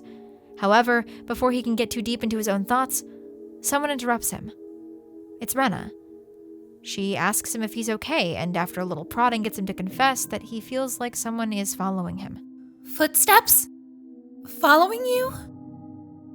I know those. I know those footsteps. So, yeah, that's not good. Shortly thereafter, Satoshi announces his intention to quit the baseball team to Irie. The good doctor is worried about both of them, as Satoko's test results are getting worse. Satoshi tells him about the part-time job, but this causes Irie to worry about his stress levels even more. But he can't say anything at the moment. The last thing he wants to do is lose Satoshi's trust. Oh, Coach, can I maybe borrow a bat? Irie asks what for, and Satoshi claims he wants to keep practicing his swing, even if he can't make it to practice. Of course, this is not what he wants it for. I realized it only when things were already past the point of no return. We've already seen Satoshi killing his aunt firsthand, and we've seen a lot of the surrounding complications. But now we learn just how much Oishi was on the ball. He has Satoshi pinned from the moment he discovers the murder. There's even a motive. The deceased abused his sister relentlessly. So this would be in revenge for that. I have no concrete proof, but if I question him and shake him up a bit, I have a feeling he'll confess. Of course, it is Shion who ultimately prevents him from doing so. But Oishi doesn't believe that this is a one-and-done case. Oh no, he's already starting to pull it into his Sonozaki family theory, not even bothering to consider any other possibilities. Oishi only has 1 year left before his retirement, after all. He's starting to get desperate to crack this perceived case open. His theories only seem to be confirmed when Satoshi vanishes shortly thereafter. But hold on. 1 second. I just realized something. One of the biggest mysteries of Higurashi still remains unsolved. Why did Satoshi disappear? Would you believe that it all starts with Irie? I mean, considering everything we've learned so far, I certainly hope you would. When I saw the beaten-up body at the crime scene, I knew Satoshi-kun was responsible for it. But obviously he doesn't say anything to the police, even if Oishi suspects he knows more than he's letting on. One afternoon shortly thereafter, Satoshi calls him. He needs his help. Specifically, he needs his car. I found a teddy bear for Satoko's birthday, but it's too big to put on my bicycle. Irie drives over and picks him, his bicycle, and the teddy bear up, but as they start the drive back to Satoshi's house, Irie notices that he's acting odd. What's wrong? Are you feeling okay? I think I have a cold. Irie is confused. He didn't sound sick over the phone, but Satoshi's condition deteriorates within a few minutes, right before his eyes. Irie turns to go to the clinic instead and reassures Satoshi that Satoko will love this birthday present. But Satoshi says something odd. He wants Irie to confirm that there's no longer anyone who can hurt Satoko. Of course he does. Our aunt is gone, right? She died, right? Yes, I performed the autopsy. There can be no mistake. Are you sure? Did you really confirm that she's dead? So, even if I see someone who looks just like her, it's not her, right? Irie frowns, once again confirming that she's dead. Then look! That lady! She looks like her, but that's not my aunt, right? Right? A car drives by. Irie does not get enough time to catch the lady's face, but he doesn't get any time to reassure him again. Look at her! She looks exactly like her! She even looked at me! That's my aunt! She's... I killed her! I bashed her head in repeatedly! Why? Then I finally realized Satoshi-kun is displaying symptoms of the terminal stage. He rushes to the clinic as fast as he can. Satoshi is babbling at this point. I was thinking of running away. Oyashiro-sama got angry. I'm a failure. As a big brother, I'm... You don't need to say anything. Close your eyes and get some rest. I feel like there are maggots in my blood. It just... Don't scratch. Don't claw at your throat. He makes it to the back door just in time to stop him.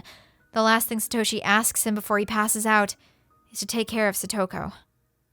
Takano appears in the scene, and Irie explains the situation. It's interesting that somehow we always find a live specimen around Watanagashi. Do you think it's the curse of Oyashiro-sama? I don't have time to listen to her nonsense. So, that just happened? I don't really have a lot to say about that scene, as I think it mostly spoke for itself, but holy hell, I think we might all need a moment to breathe after that one. Because for how short it was, that scene destroyed me a little. In fact, it's one of the first scenes I think of whenever I think of Higurashi in general. Mostly because this is the first time we get to see someone enter L5 while consciously being aware of what's going on, and that makes it almost more terrifying. Jesus Christ. Okay, are we good? Takano doesn't have much longer to gloat, because shortly thereafter, she gets some bad news. It happened so suddenly. Uncle Koizumi passed away. Of course, she mourns for him, but she quickly comes to realize just how much she was relying on him. Koizumi was the lead figure of one of the most powerful factions in Tokyo. Now that he's dead, the organization has fallen into disarray. It was like the tailwind that blew steadily until today suddenly became a headwind.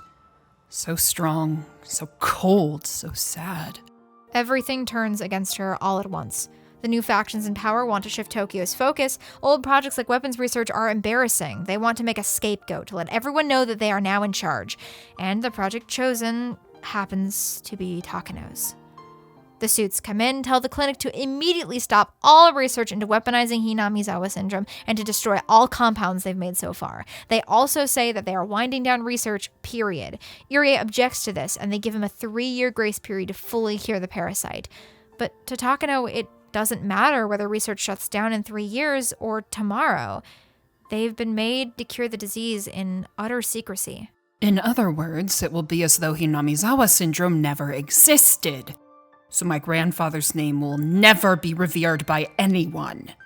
She takes a trip to Tokyo to appeal this decision. She brings all her research and all her grandfather's research, hoping they'll see the work and realize how important it is.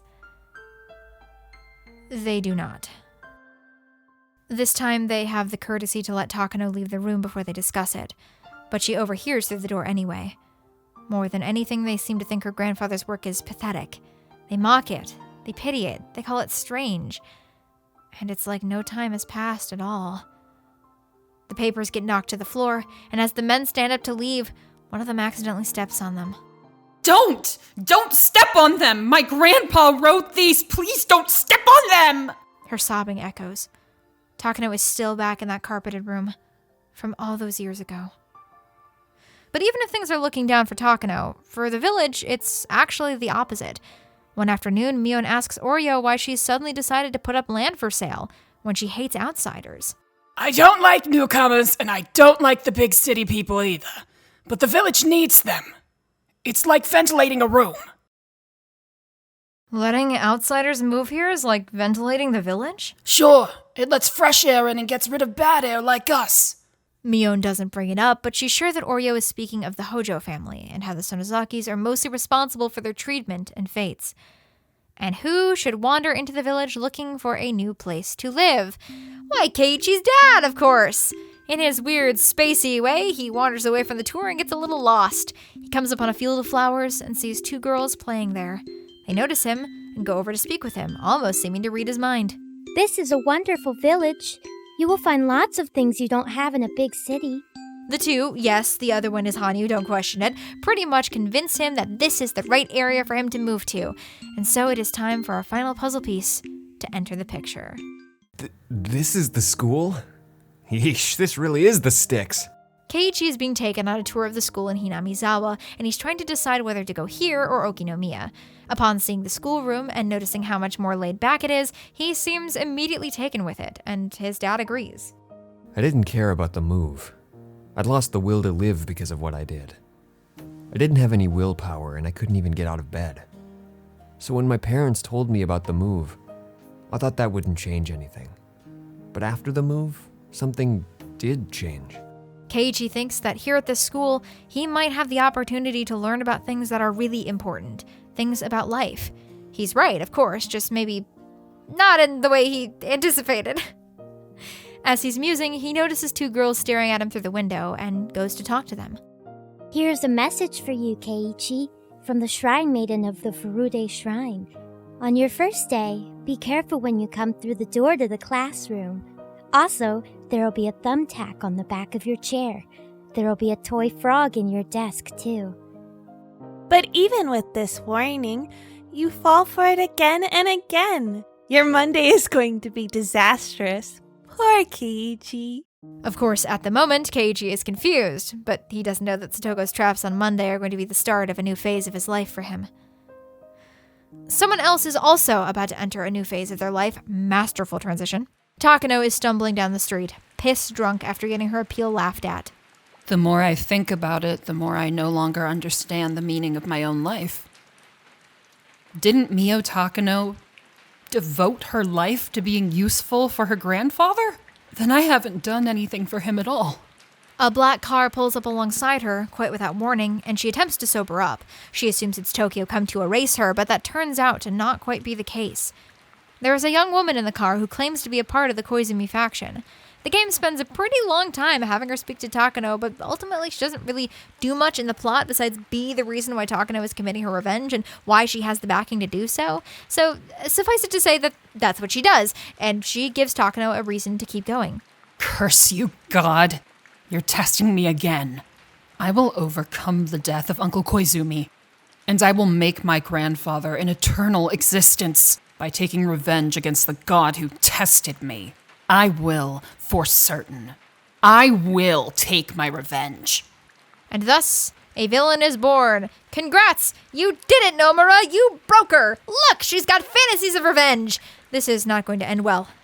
It never does. With this, do I have all the pieces lined up for 1983? It sure is a hard and exhausting job just lining up the pieces for the month of June. But finally, I'm at the start line, beginning from zero, at last. But putting all these pieces together has made Hanyu realize something that we as the audience should also be putting together. There is so much shit happening. There are so many characters that all have their own motivations, their own schemes. Some of them we knew about, primarily the club members and Oishi, but now there's a whole other side to this conflict that we previously were entirely unaware of, and that's not even counting characters like Oryou, as Keiichi wouldn't have been able to move to Hinamizawa if it wasn't for her. And it's genius how just this extra bit of perspective cleared up most of the questions we had. I mentioned this before, but it's just so stunning to me how built up this mystery was, and how it still remained so satisfying to discover the answers to. God, Ryukishi, you're killing me here, buddy! Hanyu is also now realizing just how important every single piece is, especially a piece like Irie, whom we haven't really gotten a lot of info on before now. I've seen Takano's thoughts too. Sadly, her will is strong and can't be easily broken. It's no wonder our fate in June 1983 has been so hard to shake no matter how hard we fought. But Hanyu now has one thing she didn't have before. Hope. True hope. She realizes that if she gathers all the pieces, every single one, they might just have a chance of winning. Unfortunately, there is one piece that is yet to make an appearance on the board. But if I keep throwing the die, will Akasaka's game piece eventually appear? She has to dig a little deeper. She has to find Akasaka. What is this? I never noticed this tiny little fragment. Sometimes a fragment gets cracks and it breaks. But where does it go? As she tries to piece it together, Hanyu realizes that it fits right in with Himatsubushi, the 4th chapter. Because she put this piece back where it belonged, the world will now change. But just what is in this fragment? All units, the chief has a message for all of you, so listen up. The main target is a diplomat. Don't let him suspect you're a cop, just grab him. But make sure that you leave no injuries. They'll lead to problems if you do. We suddenly find ourselves in the midst of a covert operation led by Japan's Public Safety Division. This is Akasaka. I copy. Let's go. He goes into the building, makes it past the guards, and kicks absolute major ass. He no longer has any of the naivete he had when he first met Rika. Listen, I'm not going to go through the whole big action scene, but just believe me when I say that this guy is like a martial arts master. He takes down a bunch of thugs without a weapon. God, he's so cool. This is Akasaka. Target secured. He says, having destroyed the wall next to this man with only his bare fist. Of course, the absolute power of this unit of a man is fueled by depression, TM! He trains constantly at a karate dojo to feel something. Of course, in this timeline, as in most, Yukie is dead. So he trains because he can't change the past, but he can prevent something like that from ever happening again. You know, Batman. He's just middle-aged Batman. As he's training, Akasaka happens to notice the small shrine set up at the back of the dojo. Please. Please give me another chance to go back to that time. I swear that this time, I will save the both of them. And suddenly, something happens. Akasaka hears a strange voice. Thank you, Akasaka. We needed your thoughts. We must wish for a miracle, and you must wish for a miracle too. Otherwise, a miracle will never occur. Unless both sides reach out, their hands won't meet in the middle. He has no idea what's happening, but he feels as if it is very important. Akasaka, if you wish for it, I'll grant you this miracle. And it'll be a miracle for us too. Joining these broken fragments will give us a chance to create an even greater fragment. She can't turn back time, of course, so this Akasaka will forever be upset and depressed. But somewhere, some version of Akasaka will get to be happy. I don't even know how much time I've spent asking you for help, but finally, it reached you. So I'll say it one more time. Please help me. No, please help us. And with that, congratulations, everyone. We did it. We sifted through the fragments and stuck all of the pieces together. It was long. It really was long. Are you okay? Is your spirit still alive? Is this everything we have that can go up against Takano and her minions in the game of fate in the June of 1983? I think maybe we have everything. And last but not least, Hanyu. It's you. The time you have left to be a piece is limited, but that doesn't mean you can't show up in the game. Shall we begin? Well said. Truly well said. And with this new knowledge, and hopefully the ability to gain new allies, it's time to take Takano down. It's time for one last world. Let's hope we get it right this time. Someone once suggested that believing is like placing a bet with coins of hope. You gain something if you win, but lose something if you fail. As with any gamble, we try to make sure we win, and then bet a coin. But, as with any gamble, there's no guarantee of victory. I imagine Dragon put some sort of silly edit here because he is the gambling man. That's right, I decided to splurge a little and make the editing as bombastic as it could be, so welcome back, a much better editing style. No pressure! Hanyu explains that Rika only has one last coin in her heart to bet, and if she loses it, she will cease to exist. But there's a way to get more coins, to place a bigger bet, to increase her chances of winning, to get other people to bet their coins with her. Of course, Rika has done this in the past, but Hanyu is realizing something. In order to win, they need everyone. I don't participate in games I know I can't win, so I didn't bet my coin. But that was wrong of me. To gamble on something is the same as to believe in something. To believe in something is the same as to be involved in something. To be involved in something is the same as to exist. Therefore, she existed. Finally, welcome back to Hinamizawa, everyone. It's an ordinary morning at the Hinamizawa branch school. Well, ordinary except for one thing. I'm Hanyu Furude. I'm Rika's relative. The various club members introduce themselves and truly make Hanyu feel welcome, even if they don't know that she has known them for a long time. At lunch, the students gather around and ask her a bunch of questions, and as soon as she says that cream puffs are her favorite food, Rena gets a distant look in her eyes. No way! I'm not thinking that since Hanyu-chan likes cream puffs, and since I have some good cream puffs at home, that she should come over or anything like that. Oh, I'm taking her home with me! It's been a long time since we've had a good Rena-ism. I miss them. It seems like Hanyu is bringing back that old club spirit. Anyway, after that whole song and dance, Rena also mentions that she's sure she's seen Hanyu before. Keiichi tells her she's crazy, but Rena still almost cries anyway. Finally, the end of the day approaches, and the club gets ready to begin their activities. I've been waiting for this. It's been so long that I've gotten rusty. Meep. I've been bored because I haven't rubbed a loser's head in a while. How? I won't lose! I won't be holding back just because it's been a while. You sure have pent-up frustrations, huh? Great. That makes things even more interesting. You better watch out. I'm in top form today. Mion, you're gonna wish you went to work instead. But before they can begin, they're interrupted by the door opening. Hanyu is standing there, looking nervous. They ask her what she needs, and for a solid minute, all she can do is say, Oh. She tries to go to Rika for help, but Rika tells her that she's on her own. I want to join your club! Very good. You did a great job. Obviously, she knew about this all along. You're awfully reckless jumping into mortal peril by choice, but our club isn't just any old club. Only a select few are allowed to join, and that's only after passing a gruesome trial. Oh, I won't lose, but besides, I used to hate to lose, so I always ran away from every game. But running away is even worse than losing. I can win only if I continue to fight, despite the pain of failure. That's something I've learned. After hemming and hawing for a minute, Mion graciously allows her to take the test.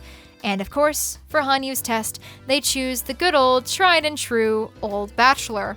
Of course, last time it was Keiichi that got played by the marked cardbacks, but this time, he's confident that he'll be able to lord his superiority over Hanyu. But instead, as is his place as the resident butt monkey, the rest of the club gangs up on him instead. It's a good day. A fun day. A type of day we haven't seen in a while.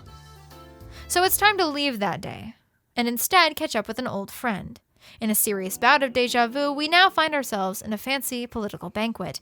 But this time, who should be standing at the back of the room, observing the scene?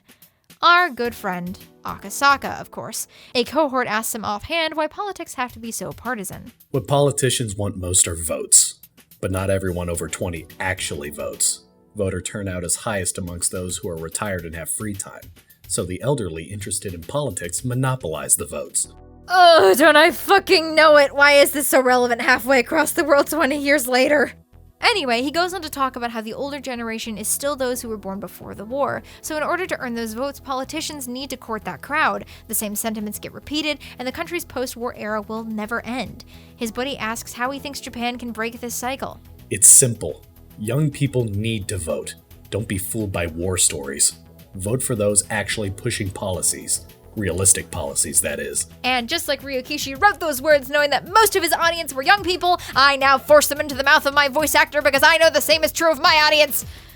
Weird political digression aside, they're here today to approach the wife of a very sick politician who got set up to take the fall for a bunch of assholes who were funneling money out of government projects. The widow gives them a bunch of documents that could unravel the conspiracy, and that settles that, right? Wrong. Just before they're about to do something with this information, a bigwig comes in, gives the whole team a vacation, and transfers the case to another department. Essentially, they're shutting down the investigation in all but name. But just as Akasaka is gathering up his pages, one of them happens to fall on the floor. It's a list of some of the people who are illegally receiving public funds, and one of the names catches his eye. The Irie Clinic. And that immediately brings back the memories of Hinamizawa, of Oishi, of Rika, and how she saved his wife's life. And then he remembers Rika's prediction, how she said she would die in June of 1983. He looks at the calendar, and lo and behold, it's the exact right month. The girl who predicted her own death muttered that she didn't want to die. Muttered? No, it was clearly a plea for help. So Akasaka decides to make a phone call. Hello, is Kuraudo Uishi still working in your investigation department? Back with the club, Hanyu is immediately fitting in well. It's almost like they've known her for a very long time. That's so weird. You're full of energy. By the way, those things on your head, don't they fall off when you play? Oh. Rika explains that Hanyu can't take them off. Is it strange to have horns? Seeing how upset it's making her, everyone immediately agrees that the horns are cute and not weird at all, and they all quickly move on. Major plot point from the last chapter sorted in 5 seconds by some simple communication? I think this is becoming the free bingo space by this point. Mion and Rena take Hanyu off towards the shrine, and Rika stays behind to talk to Keiichi. She explains that Hanyu first came to Hinamizawa a long time ago. I don't know where she lived before she came here. I asked her once, but all she said was it was a place I wouldn't understand. Hanyu's people looked for a new place to live for a long time, and eventually came upon Hinamizawa. Originally, they tried to coexist with the people that lived there, the residents of Onigafuchi, but it didn't go well. Hanyu said she took their form and descended upon this land in order to subdue the disaster. However, she just couldn't hide her horns. The only thing that makes the head priest of the village change his mind about cohabitation is when his son fell in love with Hanyu and they had a child. Like I said last chapter, Hanyu only looks like a child. That's just the form she's elected to take at this moment. Of course, this all seems like a bit of a metaphor for the parasite, and I don't really know how Hanyu the person corresponds with it exactly, but regardless, eventually the priest consented to coexistence. For you and us to coexist, we must lay down several rules for us to follow. They will be very strict. I am very, very sorry for imposing them upon you who have lived in peace until now. However, as long as these rules are followed, the village will be free from demonic disaster. Of course, this is all fine and well, but so much bad blood now exists in the village that a scapegoat must be named for everyone to forgive their own and each other's sins. To that end, Hanyu sacrifices herself, becoming the first victim of Watanagashi. Let me bear all the sins and corruption born from man, and purify my soul. Okay, this is pretty fun. Rika explains to Keiichi that she got most of this info from the scrolls kept by the Furude family. Last chapter, besides the fact of the time travel and Hanyu's existence in the first place, most everything seemed to be explained by rational, real methods. And of course, this whole backstory could be nothing more than a metaphor, and the Hanyu we see now could have been brought into existence by some entirely different method. They're beamed into my melon at night. Or she could have just been a normal girl who happened to be chosen for this ritual. We don't really know, but it does kind of seem like something a little greater descended upon this village. Something that we won't learn anything more about in this story, and I'm not watching Satsu to ruin the mystery for myself, I swear to God! I don't understand exactly what that means, but I know one thing. When none of us humans would draw the losing straw, she offered to draw it in our stead. And now to honor her, the villagers use cotton instead of a real person. I'm sure Hanyu probably really likes that better, but this does explain why Hanyu is always following and apologizing to people who have been infected with Hinamizawa syndrome. She's still trying to take on their sins. Of course, that exposition was mostly for our benefit. What Rika really tells Keiichi is that having those horns has given her a hard time and he feels like an ass. And just because she has those horns, she had to take in everyone's sins and cleanse them. She did that, and then she was worshipped as a god. Okay, never mind. She's telling him the absolute bare minimum just to confuse him. Great. Sometimes, when I think about that, I feel like there must be some important meaning to this hapless fate thrust upon me. But what kind of meaning could the trial I face have upon the curse that plagued Hanyu and the Furude family for over a millennium? As she's become lost in thought, Rika suddenly hears a noise. It turns out Hanyu, in her enthusiasm, accidentally stumbled over a cliff. At the bottom of the hill, they run into Tomitake and Takano, who are helping her. Luckily, she doesn't seem injured. Just think, though, how lucky of you to have a nurse waiting for you down here. As she's examining her, Takano notices her horns. The club tries to play it off, but Takano is both very vindictive and very dense. I don't think they're that cute, though. After all, they look just like a monster, don't they? Takano, Hanyu isn't a monster. Don't ever say that again. Takano seems to realize that she's been rude and apologizes, but the club will definitely remember that. Anyway, she and Tomitake take off, a little embarrassed, but Hanyu seems a little confused about something. Takano. Rika! Oh! It's Takano! But Rika doesn't understand. More than anything, she seems confused. Despite everything, despite her stomach being wrenched open and promising that her face will be burned into her retinas forever, Rika doesn't remember. Ryukishi makes a really big deal out of this in the moment, but like in 2 scenes, Hanyu just tells her and Rika believes her, so it's not as big of a plot point as this bit makes it out to be. I honestly don't know why he did this. Anyways, back to Akasaka. He's just made it back to the prefecture. Oh, Akasaka-san! Long time no see! Oishi-san, you haven't changed a bit! These two chuckle fucks shoot the shit for a while, and Oishi says he's got some help for them, immediately calling up Kumagai and asking if he's free tonight for a round of mahjong. Back when they first met, Akasaka would have thought this was irresponsible, but now he realizes that this is Oishi's way of taking him seriously. They head to a restaurant and get pissed drunk, as is also Oishi's way of doing business, and Oishi comments on how impressive Akasaka has become because he can hold his liquor. Man, you've really grown a lot more dependable. During the years I've been waiting to retire, you've grown so much. It might be time for the younger generation to take over. Huh. That's not true. If there's one thing I've learned, it's that the only thing that matters is experience. Leave the hard labor and crime scenes to us young officers, while you veterans take pride at your desks and work us to the bone. Did you hear that, Kuma-chan? Did you? Okay. I heard him. I'll give it everything I've got. This had nothing to do with the plot, I just thought it was a really cute moment. The 3 of them joke around and continue drinking until the restaurant owner starts closing up around them. This is fine because Oishi knows the guy, and also they wanted to wait until no one else was around to start their meeting. So, it's finally time to bring up Rika.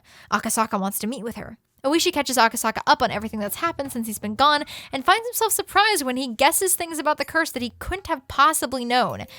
And finally, he makes a prediction. It will be in June of 1983. In other words, this month, Rika Furude will be killed.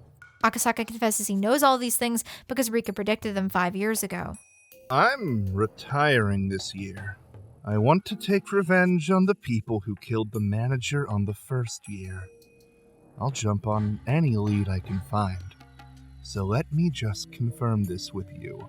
What you just said isn't a joke, is it? But of course, it isn't. And Rika's life really is in danger. But why Rika? Akasaka says that he's going to meet up with her tomorrow, and Oishi asks to come with him. At around the same time, Hanyu is filling Rika in on everything she forgot while Satoko was sleeping. Takano is the one who killed you, Rika. You tried so hard to remember Takano's face. Even as she cut your stomach open, you burnt her face into your memory while enduring all that pain. Rika believes her, of course. The method she used to kill her tracks with her personality. God, I wonder if that's how I'll finally get caught when the murders begin. Hanyu recaps everything we learned last chapter. The mountain dogs are also Rika's enemy, but Irie is most likely on her side. When thinking about it, Rika thinks of something. If Tomitake is killed, then is he an ally? I think he is? That's an idea, Rika. You should talk to Tomitake. There's one problem, though. Tomitake is in love with Takano. Rika's gonna need a really good motive to convince him, one that she doesn't have at the moment. Rika is panicking more than she should, considering all she learned last chapter. But as it turns out, it's not just Takano killing her that she doesn't remember, it's the entirety of the last fragment. Again, this is made into a really big deal, and honestly, I was kind of dreading having to go through this chapter waiting for Rika to relearn the things she already did before, but then it ends up not really mattering, and I still don't know why this is a plot point. The only thing that really happens is that now Hanyu has to be the one to convince Rika to act. But Hanyu knows what they have to do. They have to gather allies. It frustrates her that Rika is no longer quite on the same page. I thought this world was odd, since everyone could see you, and you even transferred to our school. But now I can really see how strange of a world this is. There's nothing strange about it. This is just the final world, that's all. I came to this final world so we can gather all our powers. I'm not a bystander here. I've decided not to be afraid anymore. Hanyu, of all people, gives Rika a pep talk, and Rika agrees to give this thing one more shot. Finally, we cut briefly to Takano. She's on the phone with her mysterious benefactor. Nomura promises her a position at a secret research base where she can continue her project to her heart's content. But of course, as soon as she hangs up the phone, she makes another call, this time using the name Watanabe. As you've probably suspected, this whole charade is a setup to use Takano as a patsy. She's going to be the scapegoat that makes the Koizumi faction lose all their power once and for all. Finally, she makes one more phone call, this time calling herself Maizawa, this time to a government official. God damn, who is this woman? I guess we will never know. Curse you, Ryukishi! Have the thirst. Whatever is going on? Rika, you aren't behaving normally this morning. I don't know how to say it, but you seem more mature today. Rika only has a week until Takano will kill her again, and she's done fucking around. She knows that her first step is to speak to the club, but she's still worried that they won't believe her. But before she can make up her mind about it, she gets to school, only to realize that Irie is here too. For some reason! Rika knows that he's on her side and is much more primed about the situation than the club, so she pulls him aside to talk to him. Irie, please don't ask any questions and just answer. Would there be something to gain from killing me? No way. Killing you is tantamount to killing all 2,000 villagers. Nobody would consider that for a minute, even as a joke. Of course, that's in the worst case. So, if something happens to you, there's an emergency measure we're supposed to follow. I've never heard of anything like that. Okay, this might have just been me, but I forgot entirely that this is news to Rika, which explains why she struggled to find a motive much more than we have. Of course, for the moment, this confuses Rika. She was convinced that Takano was just in it for the mindless slaughter, but that wouldn't even happen if all the villagers are murdered before they go insane. Confused, Rika proceeds to directly ask him if Takano might have a motive for killing her. Irie vehemently denies it, until Rika asks him how Takano feels about the disease eradication. Actually, she's strongly against the plan to eradicate it within the next 3 years, and she's even made a trip to Tokyo to request an indefinite extension of the project from the board of directors. Okay, Rika is starting to see the bigger picture here, but there's still one thing that confuses her. If Takano has 3 years, why is she so insistent on killing Rika in June of 1983? Thank you very much. I'm going back to the classroom. If you find out something about Takano, please let me know. Irie is thoroughly confused, but he lets Rika go. So now Rika has 2 plans of attack. She wants to speak to Tomitake, who might have a little more insight into Takano's personal feelings than Irie, and she still wants to speak to the club. She's still pretty confused on how to do that, though. She confesses this to Hanyu, but it seems as if she has a plan. Tell them in a way, I'll teach you, and I'm sure they'll take you seriously and help out. Rika isn't convinced, but she tries anyway. That sure is interesting. How do you come up with things like that? I know. If you work on it a little more, you could end up with a really great manga. Ah, so that's Hanyu's plan.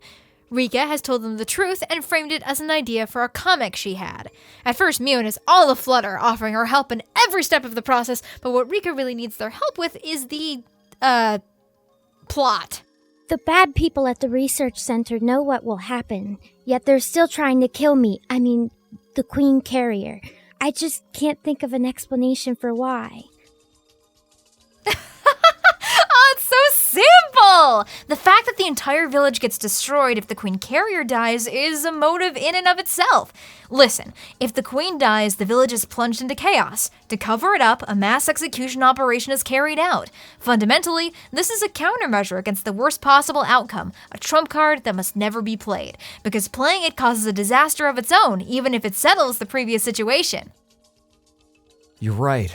In politics, they always talk about who takes responsibility for this and who resigns for that. If, in fact, a mass execution like that was to take place, someone would have to explain that and take responsibility.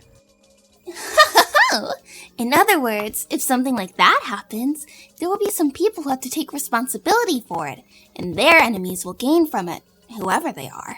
Furthermore, Mion immediately guesses that these enemies are simply using Takano to achieve their goals. Holy shit, they got it in one. But what would cause her to work with these mysterious individuals?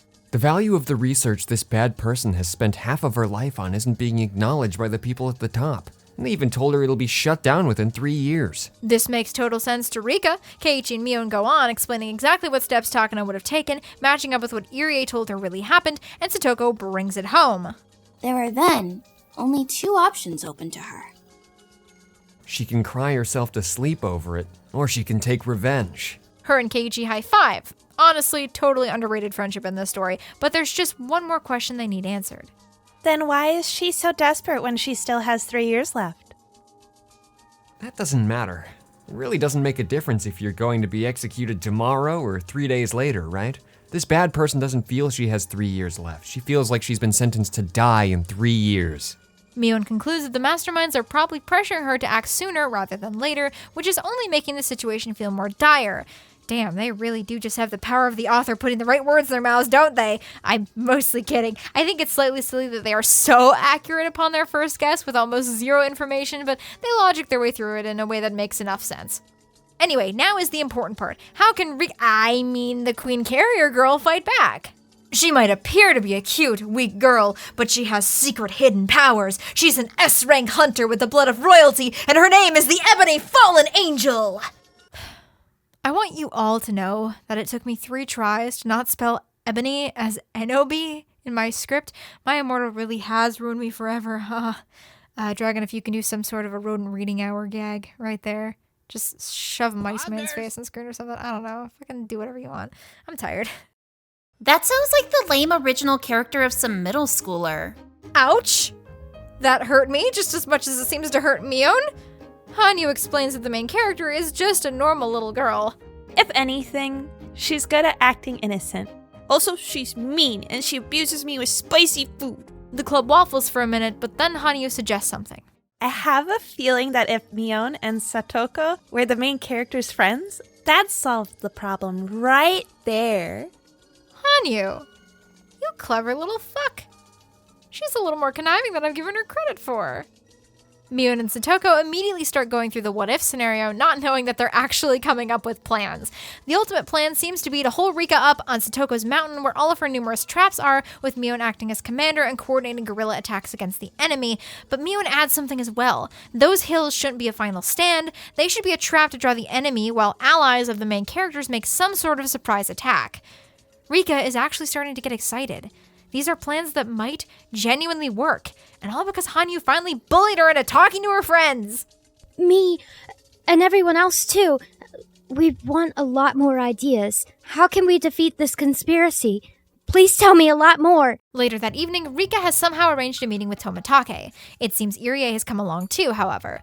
Looks like she made him a little too curious, though he agrees to sit and listen quietly while they talk. Of course, Tomitake is at first a little defensive, repeating Irie's sentiments that Takano knows how large a disaster it would be for Rika to die. Besides, Takano-san has been good to you and Satoko-chan, right? And to say this about her now, don't you think that's a little ungrateful? Rika spends the next few minutes bringing Tomitake through the right train of thought, and even though he at first tries to deny it, she, of course, starts making sense. She finally breaks through and mentioning the people who may be manipulating Takano. So would it be that strange if there was someone hoping to steal a seat by lighting a fuse on this dangerous bomb we call the emergency manual? Yeah, he doesn't have anything to say to that. Rika is proud of Mion, though, as she was literally just talking out of her ass and spouting off the things Mion suggested, which is fantastic. Mion hasn't done, anything in the last 3 chapters. Finally, my girl getting the screen time she deserves. And finally, Tomitake capitulates. I understand what you want to say. I should clear some issues first before I can truly trust Takano-san, huh? Tomitake agrees to contact Tokyo and to investigate both Takano and the mountain dogs working under her. I've been laughed away in many worlds, but Tomitake finally listened to me. And it's all thanks to Mion! That's right, only her, no one else helped at all. Rika tells Tomitake and Irie that she plans to go into hiding in Mion's basement starting today, and they should contact the house there if they need to get in touch with her. Tomitake, please be careful yourself. I have a feeling you might be assassinated within a few days. This is the part he never takes seriously. How is he going to respond? Okay, I'll be extra careful. Thank you. Holy shit! We've done it! We've beaten Higurashi, everyone! Go the fuck home! We're done here!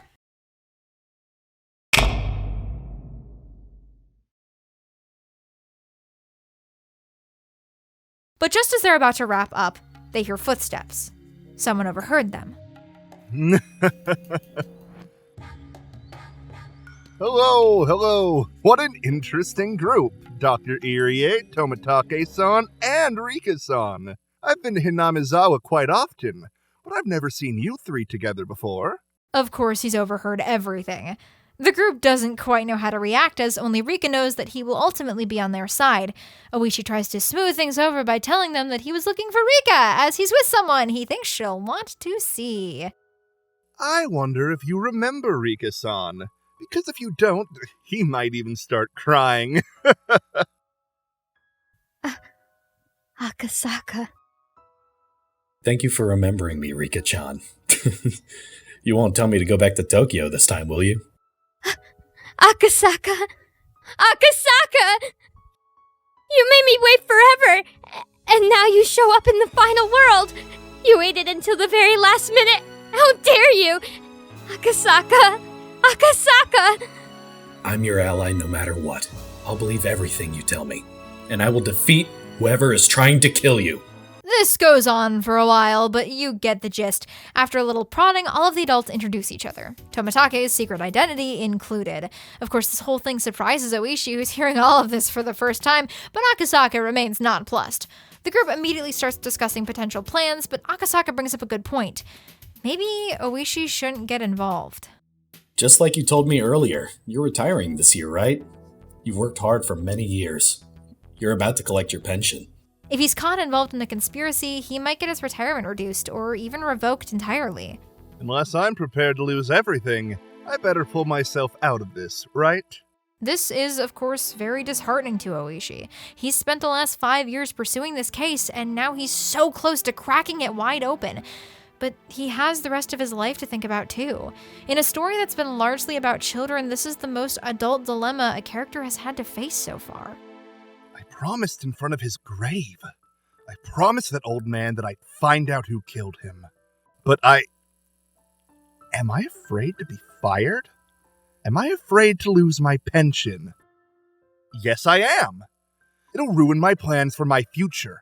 I need a lot of money for them. I've dreamt of uncovering the truth behind the series of mysterious deaths in Hinamizawa. And the door to that truth I've sought for so long is right here in front of me. Damn it! God damn it! Of course, no one has an answer for Oishi. Irie mollifies him by promising to tell him everything afterwards, but Oishi's pride won't let him just take the answer without working for it. Can I have some time to think about this? I really do want to find the truth and put evil behind bars. I just need some time to gather my courage. They're all confused why he's asking their permission, but none of them feel like they can grant it to him. No one, that is, except Yes, I will grant you that time. You should never be proud of careless decisions or brute courage. A careful judgment made by a person who has lived a worthy life like you, that's what's worth being proud of. She's the only person here who's older than he is, so she is the only one who can grant him permission. Even if no one knows who she is, Oishi somehow seems to understand. Before he leaves to think about his involvement, he asks Irie to answer him one thing.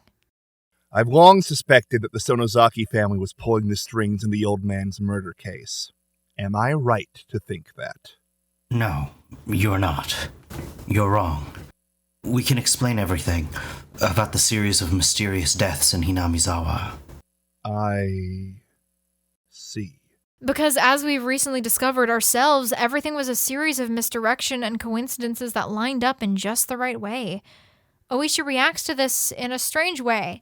He seems almost happy, but that's understandable. It means he doesn't have to hate anyone anymore. He leaves, cigarette in his mouth, and the others discuss their immediate plan of attack.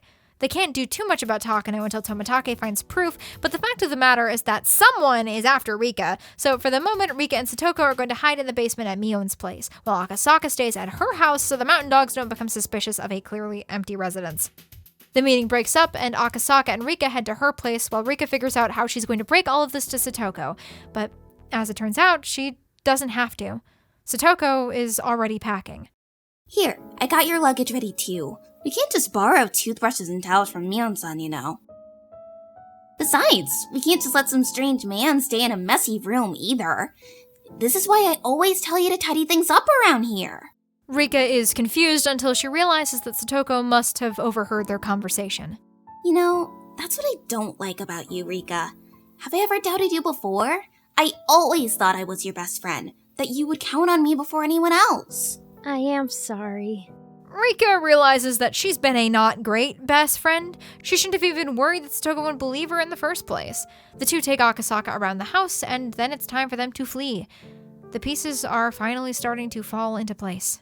We're gaining reliable allies for this final challenge. Our first key, Tomitake, will be killed in 3 days. Fate is going to change before that point.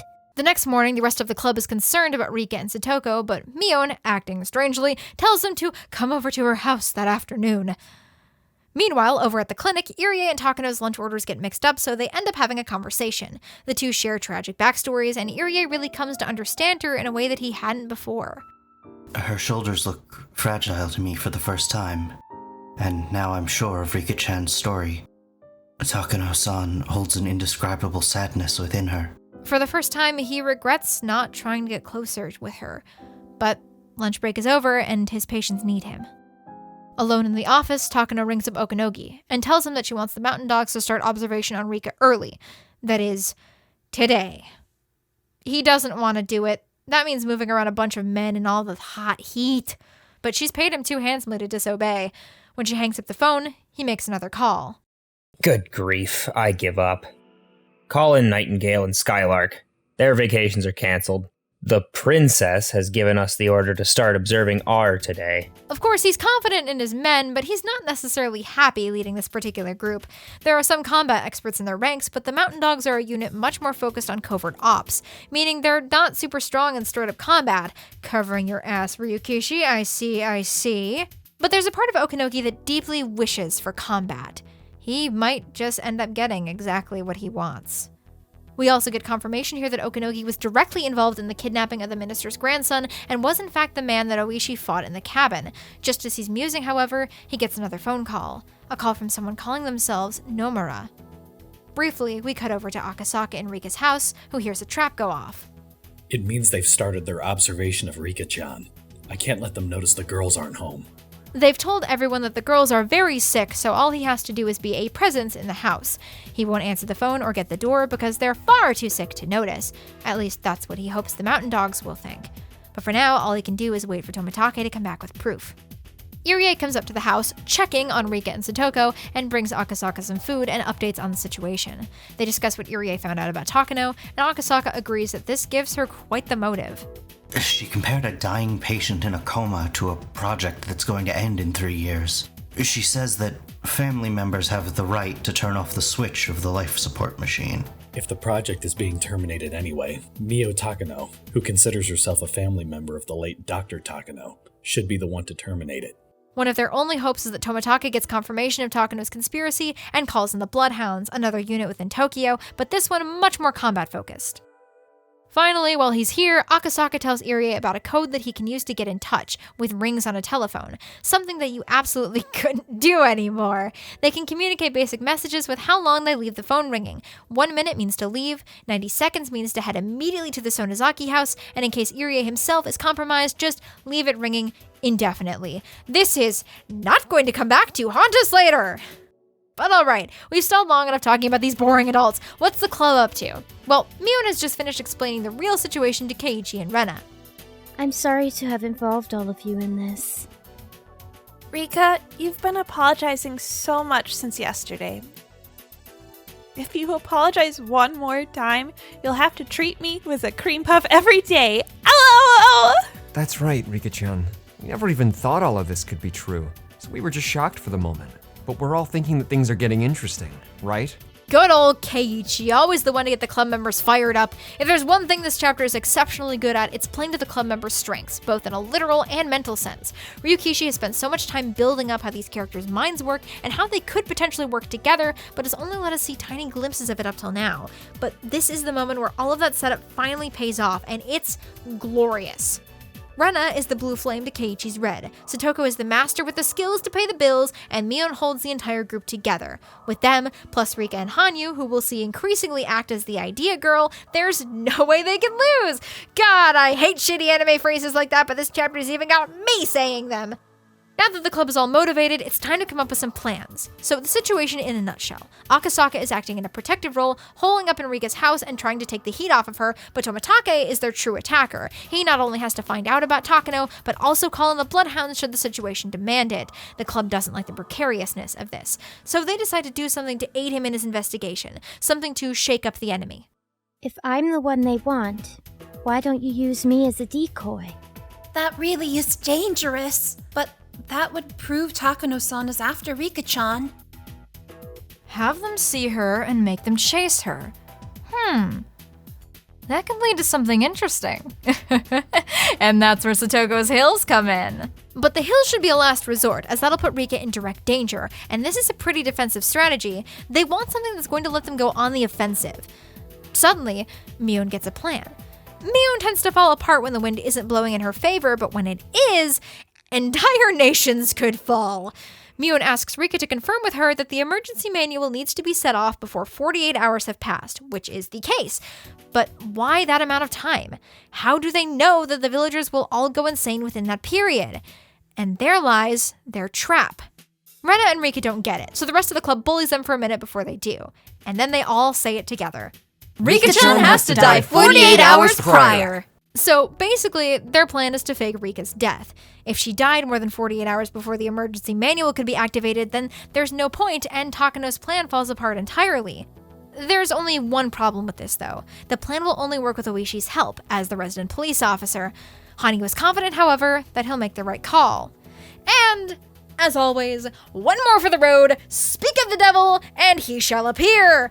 That's right when Oishi shows up at the Sonozaki residence, and here he is, drinking barley tea in the room of his sworn enemy. We love to see it. So, Oishi, what do you think of our 48-hour operation? I think it's a pretty good idea. It'll shake them up quite a bit. In their panic, they'll make mistakes for sure. But he's still hesitant. Because whatever happens, he's still going to have to take responsibility. He definitely has the possibility to come out unscathed, but he very well might not either. Hanyu apologizes to Oishi and tells him that it's totally fine. He doesn't have to do that for them. It's not like his manly pride is at stake or anything like that. What a little minx. Oishi asks them to give him a little more time as there's someone he wants to talk to first. The meeting adjourns, and all the club members can do is wait.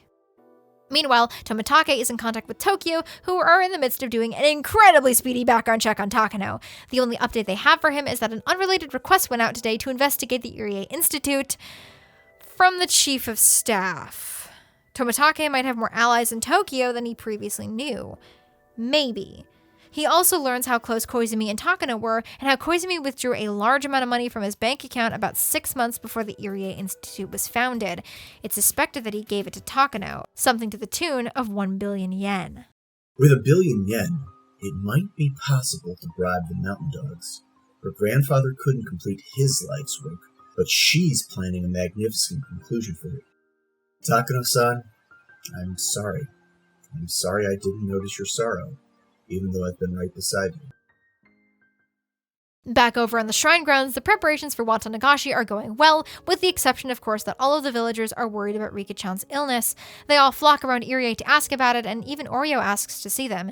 Even if she's not the enemy, it's best not to have any more potential sources of information, so her request is denied.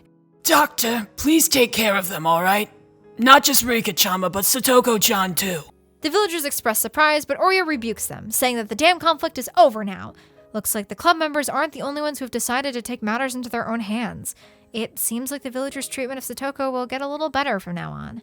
Man, I am running out of transition words because we're doing so much cutting around. Anyway, now we're back with Oishi. He's currently meeting with the old man from forensics, who helped with the bomb situation back in Chapter 6, and Kumagai. He expresses his concern about this dangerous operation, but both of the others think he's being a little ridiculous, especially for him. Why don't you say, "If you don't want to lose your pension, leave or I count to 10, with more oomph in your voice, like you usually do. Unless you say it that way, it just doesn't sound right. Well, this is seriously dangerous, Kuma-chan. Are you really prepared to lose your pension? Why don't you count to 10 then? Fine, I'll count!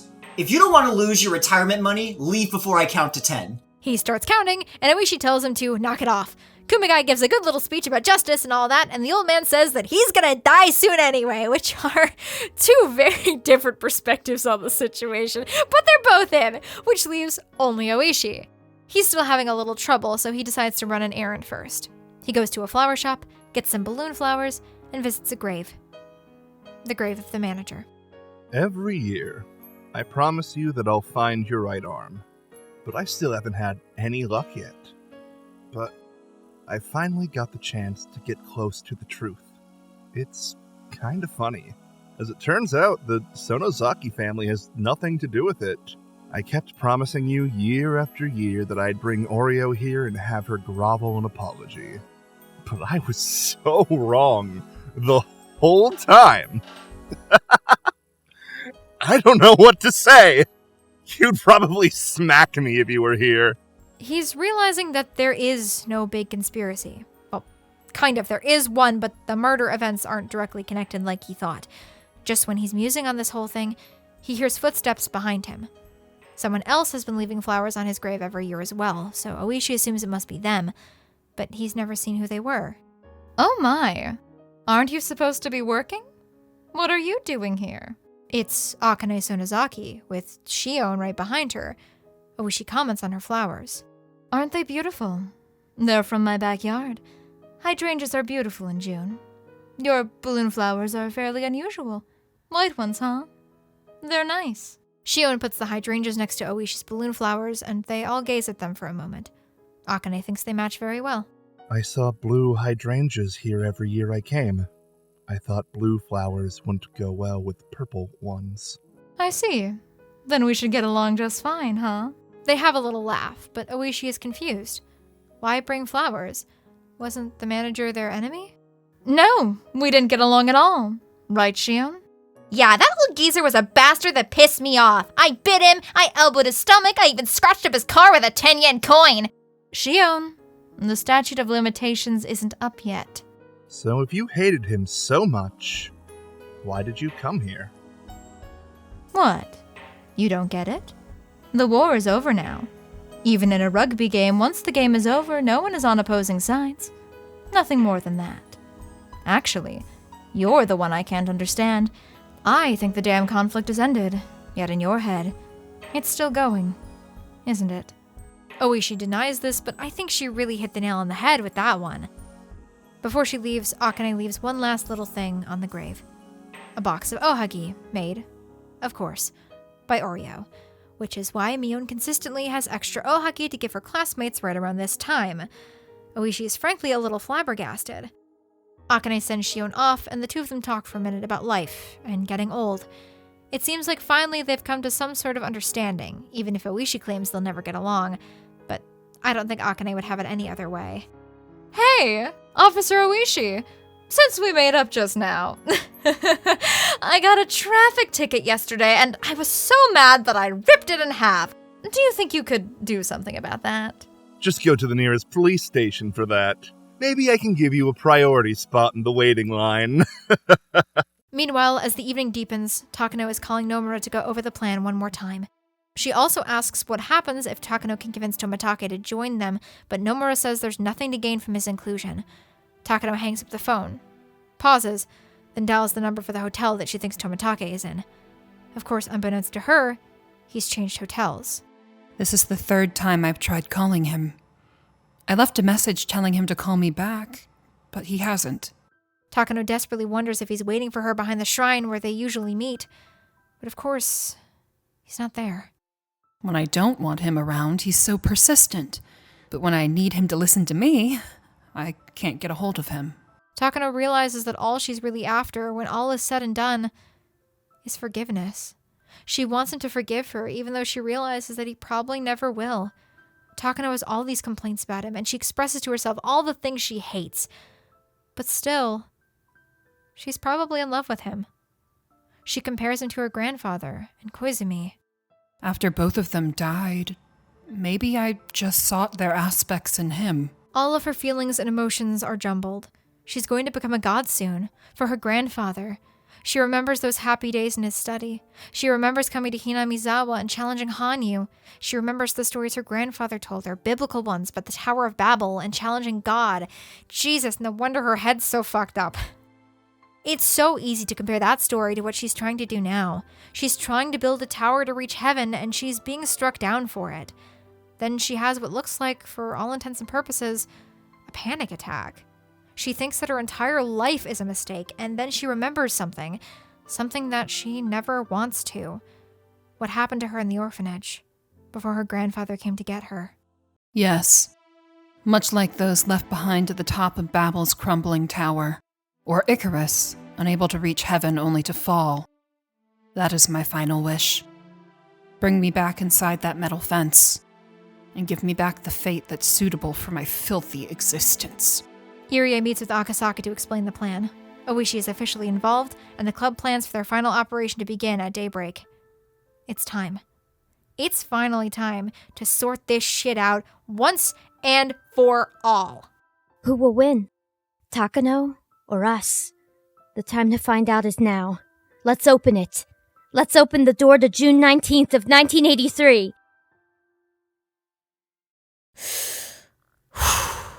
All right. Deep breaths, everyone. We're still in the home stretch. This is the last chapter of Higurashi. So, Hedgehog, why is there still an hour on the video? Hedgehog! Right, so we've got to get going because, oh boy, this one is a lot.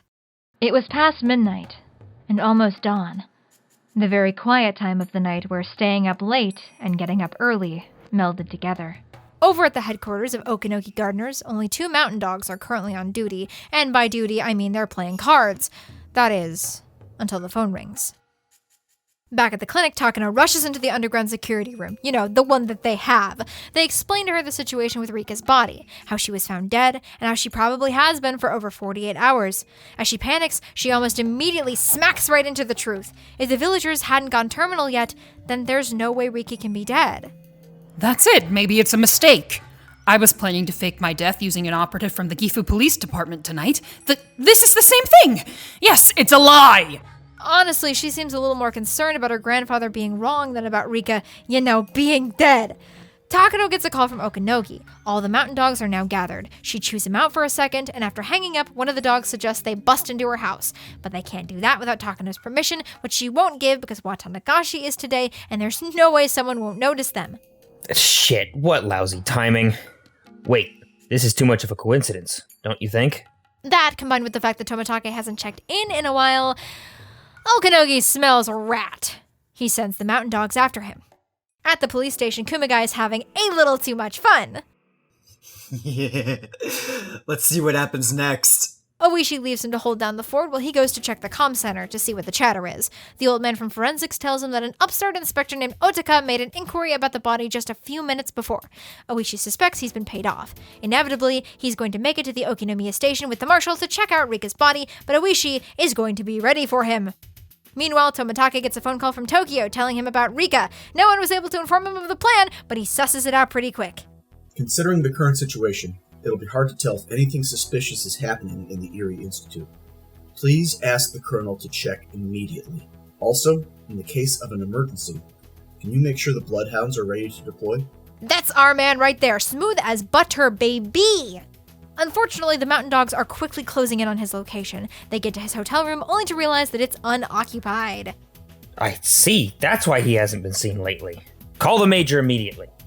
Damn it, our plan's been leaked. But Okanogi is wily. He gets in contact with one of his operatives who's monitoring phone calls and asks him to find out where Tokyo has been contacting him, which should lead them to the hotel. However, it's going to take him a couple of hours. And of course, Okanogi now knows the Bloodhounds got an order issued to be on standby, but no mission has been given.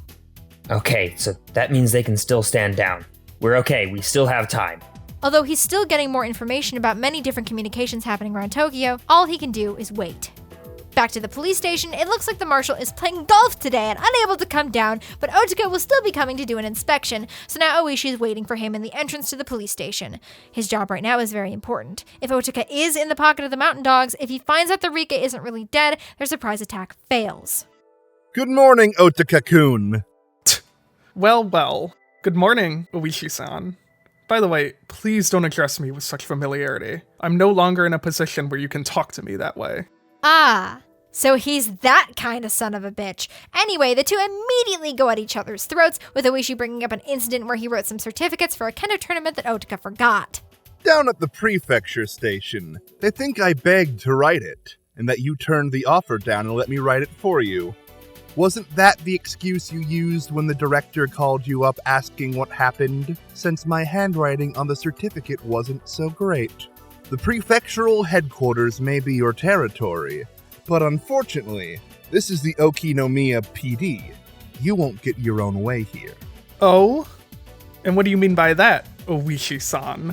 I don't know why you're here, but your jurisdiction's in Gogura, not Okinomiya. I would like to ask you to leave. Otaka brings up the classified investigation of Rika's body. Oishi says the body is still being examined, so we can't look at it yet. Then I would like to attend the autopsy. No. Damn! Just shut him right down! Anyway, they bicker for a while. Oishi tells Otaka to make him step aside, which he can't, cause he's a weenie. What do you have resting on your shoulders? I have something on my shoulders. The fate of 2,000 villagers rests there. Oishi tells him in vague terms that the people who have paid him off mean no good, but this means nothing to Otaka, who probably doesn't even know he's been bought. Otaka once again tries to get past him, claiming he's going to lodge a complaint with the marshal, but Oishi stops him again, grabbing him by the arm. He squeezes, then lets him go. He nearly slides across the floor. This is interference with a government official executing his duties. No, this is assault. Arrest him immediately. His cronies hesitate, though, as Oishi is a police officer like them and could also probably kick their asses. Meanwhile, some of Oishi's cop buddies have noticed the commotion and ask him what's up. Nothing much. This greenhorn from the prefectural headquarters demanded something selfish, so I just taught him a lesson. Nobody knows who to stop. Finally, Otaka grows some balls and tries to attack Oishi, which is what he's wanted this whole time, but obviously there's no way Oishi is moving, so Otaka tries a new strategy. He decides to tell Oishi why the investigation is so important. It was requested by someone you really hate, Representative Sonozaki. This is a request by a citizen. The police department is there for the citizens. Of course I accepted his request. Rika Furude isn't just any girl in Hinamizawa. She's a very special little girl. A crowd has started to gather. He's put his foot in his mouth as people weren't supposed to know about Rika's death yet. In particular, someone from behind him asks him, "Oh my, did you really ask him to do that, Saburo-san?" He certainly did. The representative asked me directly. Please go to counter number 8 to get a traffic ticket reissued. Wait. Suddenly Oishi is talking to someone else. Someone behind him. Otaka turns only to see a very beautiful woman accompanied by an old man. The old man, unfortunately, has no idea who Otaka is, because the old man is, of course, Saburo Sonozaki, and the woman with him is Akane. What are you doing here together? Well, remember that ticket? I didn't see the no left turn sign because of a tree branch, and there was a policeman on a motorcycle waiting right at the exit, and I don't think that was fair. Saburo-san said I should complain, so that's why he came along today. But you have to pay for your traffic ticket. It's the law. You sure are annoying, aren't you? He is, isn't he? Sometimes he can be pretty funny, though. Otaka still doesn't know who these people are, but he's about to find out. Akane grabs his one shoulder, and Saburo grabs his other. Mr. Prefectural Policeman, I have 2 things I detest in this world. One is shiitake mushrooms. I don't like to eat them, and I don't like their broth either. The second one is lies. I don't like to use them, and I don't like people using them with me. How can I step back after being ridiculed like this? I am the Demon Princess of Shishibone, Akane Sonozaki. I never back off when someone starts a fight with me. Oishi allows them to cart him off under the guise of kendo practice, considering that Saburo is also the instructor for the police's kendo club, and, well, that takes care of that. I focused on this scene a lot more than I probably should have, but it's one of my favorites in the chapter. Otaka was so effectively set up as a piece of shit in such a little amount of time, and then we get the payoff of Oishi and Akane working together after being at each other's throats since Akane's first entrance. Honestly, if they ever properly join forces, I think the world might implode. So, yeah, one of the most brilliant moments of the chapter. Anyway, back to Takano. She's currently interrogating Irie. Are you sure? Did you really confirm that the Queen Carrier was at home yesterday? What do you mean by confirm? I just went by because I heard she caught a cold. So how could you have found her corpse? That's just impossible. Takano is really freaking out about this, to an unnatural degree. Irie is convinced now that she's behind the plot to murder Rika. If it were possible, there were a way to reach out to her. I would reach out to save her from drowning. But my hand will never reach. It won't reach unless she reaches out. Takano confirms with the mountain dogs that there has been no phone calls and no one has left the house, so clearly someone is still in there. She's beginning to get suspicious of Irie, but then she immediately gets a phone call from Nomura-san in Tokyo, and he's safe for now. Since she's so busy, Irie offers to take the call for her, but this does not go well. Somebody take him to the director's office. Hurry! So it seems she might be a little suspicious. Great. On the phone, Nomura threatens Takano with all the things she's afraid of, that the world will reject her grandfather's theories and laugh at them, and then she tells her to fix it. After calling for Okanogi, Takano begins to put 2 and 2 together. She thinks that Tomitake is the mastermind behind this whole thing. She also, of course, thinks Irie is involved, as he had to be lying to her about seeing Rika. Her initial plan is to break into Rika's house to grab whoever's really in there, but they can't. Not with a festival today. Finally, however, she gets some good news. Well, good for her. Anyway, it's actually terrible, awful, horrible news. Their operative has tracked down Tomitake. The mountain dogs mobilize immediately. That piece of shit. He didn't even think there could be someone working against him in the research division. Now it's our turn for a surprise attack. Meanwhile, Tomitake is desperately waiting for a call. Unfortunately, he doesn't get it before he hears a commotion in the hotel. The mountain dogs are checking every room. He makes a split-second decision and jumps out the window. There are obviously mountain dogs waiting for him out there, but he tries his best to make a fast getaway. He actually does a pretty good job for a while, kicking one of them in the face as he leaps over them, but eventually... We captured Tomitake. Really? I want to ask him some questions. Don't kill him, okay? Bring him over here. And just then, the phone in Tomitake's room starts ringing, never to be answered. So this is obviously not great. So far, the club's plans have gone off without a hitch, but Tomitake is kind of a key piece, and he missed a very important phone call.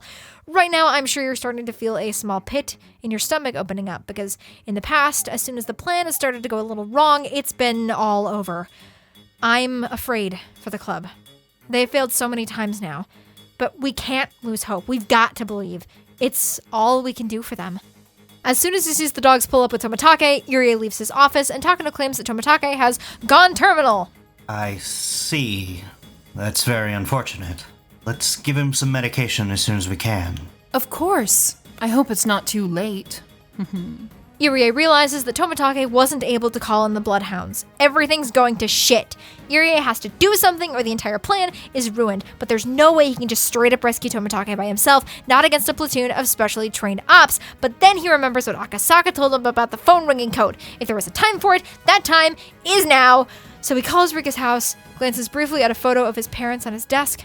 I'll be back, Mom and Dad. And books it. Of course, the mountain dogs realize what's going on immediately. Irie is barely able to make it to his car before they're on his ass. Don't let him go! Stop him by any means necessary! Irie is panicking now as he's driving away and almost gets into an accident all on his own. The mountain dogs are right behind him. They find a good, straight road and open fire on his tires. Immediately, Irie loses control of the car and careens down the slope into the forest below. He's probably still alive, of course. The mountain dogs continue their pursuit on foot. Of course, Takano doesn't know that she's made a mistake. She hasn't realized that the ringing itself was the signal, and now Akasaka is getting the fuck out of there. However, as soon as he's at the door, the mountain dogs are going to see him and probably attack him. And they do. Duh. But because the shrine grounds are so crowded with festival prep, he's able to get ahead of them in the crowd. He's running in the opposite direction of the Sonozaki house. His goal is not to flee, but to kick some ass. Which he does. Duh. Meanwhile, Irie isn't doing quite as well. He stumbles from his car, thoroughly stunned and surrounded by the mountain dogs. Luckily for him, some unexpected help is on the way. Shion-san, what's the song you've been singing? Don't you know? It's really popular nowadays. My apologies. I'm rather ignorant when it comes to pop music. Kasai spots Irie's car, and the two of them hop out to help him. We'll take the coach to the clinic so he can treat himself, huh? No, not to the clinic. I can't go there. I have to go to the Sonozaki residence. And that's when Kasai notices the bullet holes in Irie's car. They grab him and immediately take off, again driving in the wrong direction to throw the mountain dogs off. I'm going to make another left turn, just to be safe, and then head to the main house. Could you watch what happens behind us? You got it. Unfortunately for the two of them, unbeknownst to anyone, Irie's coat has a tracking device on it. They're about to lead the mountain dogs right to Rika. The club is currently in the basement, monitoring the property. Mion spots Kasai's car on the monitor and assumes Shion's here for the festival. Then she sees Irie stumble out of the car. Let's move. Rena, Keiichi, come with me. Satoko, watch the monitor. Rika-chan, don't come up. Hanyu, make sure Rika-chan doesn't move. Right about now, you may be wondering, why haven't the mountain dogs attacked? Because Okanogi is a smart cookie. They have surrounded the property, but they're holding back a little while, and now Mion has no idea they're about to be attacked. At this moment, Mion meets up with the newcomers and explains the situation. Irie then explains Tomitake's situation, so now everyone knows that things are starting to fall apart. Mion asks Shion if anyone followed her. They hear the sounds of several cars pulling up to the house. They start to bicker, so Kasai just picks up both of them and books it. The mountain dogs are right behind them. Meanwhile, Takano is watching all of this from the clinic. R is hiding there, I know! Right, Jirou-san? Tomitake is tied up on the floor. The mountain dogs pursue but get caught up in some of Satoko's traps, which gives them just enough time to seal themselves in the bunker. That's probably not going to hold them forever, though. Okay, fine! Leave me out of this! I'm just an outcast! Oh, shut up. I'll explain when I have 5 minutes to spare. They don't even have that, as the mountain dogs are going to use plastic explosives to blow up the door. How can they do this in the middle of the day? Okanogi's got a plan. From the club's perspective, however, they just look confused. Still, they've decided to use the back way out to escape while the dogs are distracted. Unfortunately, that's when the power gets cut out. The plan is still on, but it's going to take a lot longer. The well is very tricky to get through, especially in the dark. The door could be destroyed in a second, so we can't stay here, right? Luckily, Mion's got one flashlight, so they're not completely in the dark, and she leads them to the well. As they go, they are all very confused about how the mountain dogs got away with setting off an explosion in broad daylight, but that answer is really simple. The festival committee lights up some big fireworks to let people know that the festival is on for sure, right around this time. This morning, I thought it was bad luck that this happened on the day of the Watanagashi festival, but now I'm glad about it. Shion tells Mion that she and Kasai will take the rear since only one person can go through the well at a time. Mion wants to argue because the rear guard might not make it, but Shion is her older sister, even if no one else knows it, and she wants to protect Mion. Mion-san, do you have the key to the armory? Now is the time to open it. They run off, and Mion instructs everyone on the well. She, of course, goes first, and in the dark, even she almost misses the exit. This is going to be tricky. Slowly, far too slowly, everyone makes their way down into the well. Rika in particular struggles because she's so small. Damn it! I'm sick of this life where I never grow up. I'll pass through June of 1983, and I'll grow taller. My boobs will get bigger. I won't stay like this forever. Her pep talk seems to work, and she makes it. Coach goes next, but meanwhile the mountain dogs are closing in. Luckily, Satoko has run wires everywhere to make them think that there are serious traps like landmines around, so they're being overly cautious. Back at the well, Shion and Kasai have returned, and Shion is now holding a goddamn machine gun! We love her. We love her so much. Shion, I'll do that. So why don't you go down next? Thank you for the manly offer, Keiichi-chan, but it'd be much quicker if you went down swiftly than if I had to explain how this Kalashnikov works. Shion and Kasai take cover as the mountain dogs enter the torture room. Still, Keiichi is fighting her. If something happens to you, and I live, my sister will never forgive me for that. I don't have my loved one anymore, but she does. Huh? What are you talking about now of all times? I don't plan to die, but please tell Shion this. I want us to be twins again in the next life. Get going! Ow! Ow, that hurts! Ooh, that hurts so good, goddamn! Way to tie in everything from the previous chapter in the most succinct way that causes the most pain. Fuck off, Ryukishi! The mountain dogs are now in the prison. Keiichi is going down the ladder, and Shion and Kasai are spraying them with bullets. What? Absolute legends! There's now some conflict down in the tunnel. Mion wants to stay behind to force Shion down, but Rika doesn't want to split the party. I don't want to lose anybody. This is the final world. There is no more starting over. I don't want either Shion or Kasai to die. I don't want a future like that. I know we can't redo it, so no, I don't want it. Shion, please come down. There's another minute of explosives and gunfire. And then silence. A set of unfamiliar boots approach the well and says into a walkie-talkie that they've secured the loopholes. I don't know what that means, but everyone assumes the worst. Then they try to negotiate. All they want is Rika and Irie, and the rest can go. You murderer! You killed Shion! Luckily, it turns out that Shion is still alive, just unconscious, and is now a hostage. One of the mountain dogs holds her over the edge of the well. They've got Kasai as well, so killing one hostage won't change the situation. Shion is very much in mortal danger. Irie suggests that they might accept just him, but Rika doesn't like this idea. Shiichan and Kasai-san risked their lives to buy time so we could escape. If you went back, what they did would be wasted. Then what do you suggest we do? Are you saying we should let Shion die? Are you saying you don't care if Shion dies, Rena? Please stop, Mion-san. I don't know what to do either. Because Shion-san is my nene. Rika and Hanyu are the only ones even remotely keeping it together, but they don't know what to do either. Now even Rika begins to panic. Hey, you're a god, aren't you? Use your psychic powers to knock the enemies down. Help Shion! You're a god! Make a miracle happen! And then Hanyu slaps her. Rika, listen to me. A miracle is like a number you get on a die. Humans don't have the right to control them. But although humans don't have the right, they can perceive.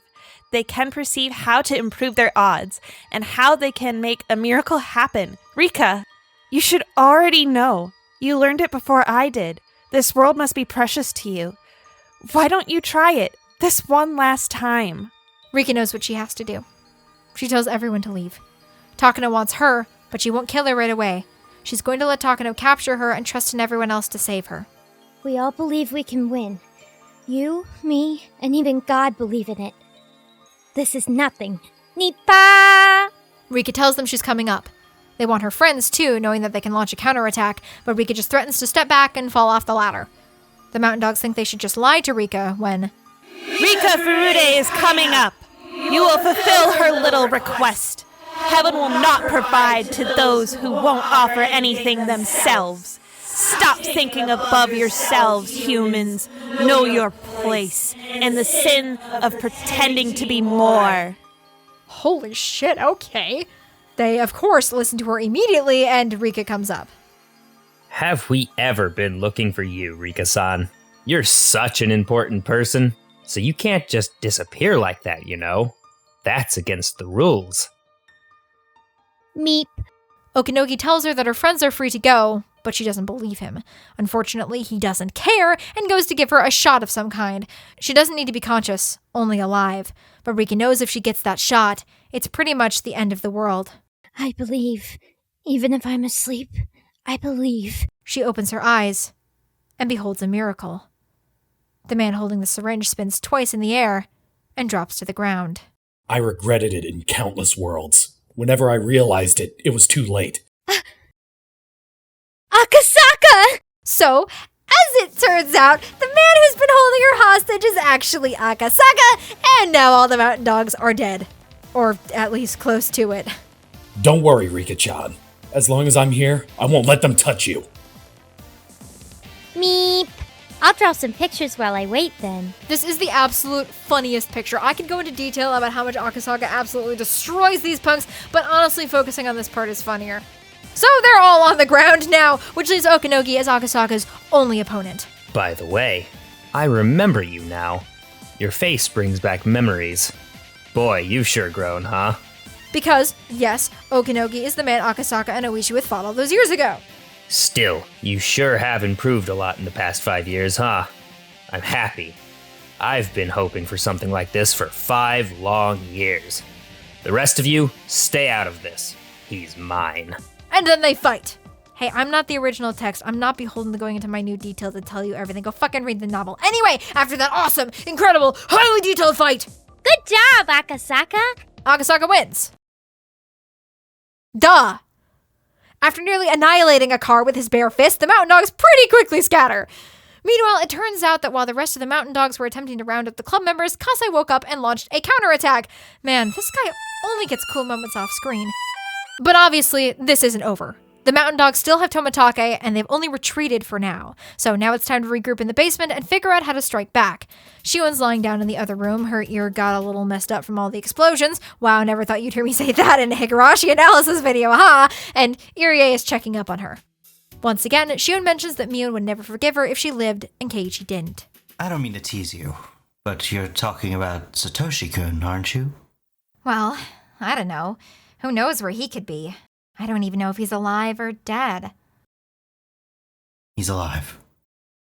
He explains the situation, how Satoshi has been kept in the clinic's basement for the last year, and Shion re-enters the club's conversation with a fiery determination. She immediately susses out that Irie had a tracker on his coat, and the club decides to use that tracker, along with Rika herself, to draw the mountain dogs to Satoko's hills, while a second team goes in to rescue Tomitake. That team will consist of Akasaka, Kasai, and Irie, who knows the internals of the clinic, and Shion insists on going with them as well.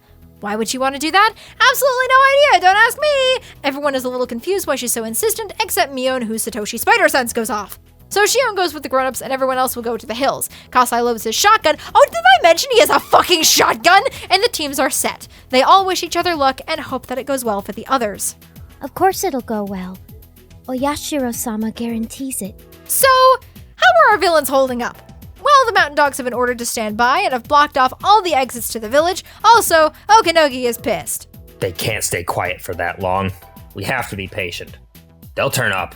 Takano is currently interrogating Tomitake. He's shoved under a desk, and Takano is sitting in a chair next to it, staring at a whiteboard with her research plan on it.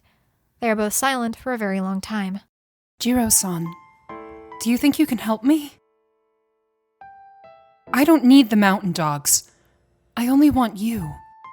The mountain dogs can't comfort me. I've finally realized that your insensitivity is the only thing that can. Jirou-san, you knew that, right? That was why you acted that way, right? You thought there was no use in trying to sympathize. I'm not speaking to you as Major Takano. I'm speaking to you as Miyo Takano. You still won't talk to me?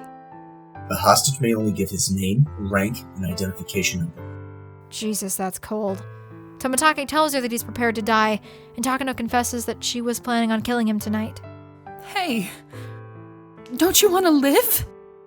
If you promise to join me, you won't have to die. That wasn't the plan, but she claims that she can work something out with her superiors. Tomitake tries to probe her to find out who they are, but Nomura is smart, and in reality, Takano knows almost nothing about her. She admits how easy it was for her to fall into their trap, though, how they were the only ones who listened and understood her. The scene does such a good job at illustrating just how sad of a character Takano is. Last chapter, she was primarily viewed as a card-carrying, egomaniacal villain, but as we've seen throughout this chapter, and as has almost every other villainous character in the story before her, there's so much more to Takano than that.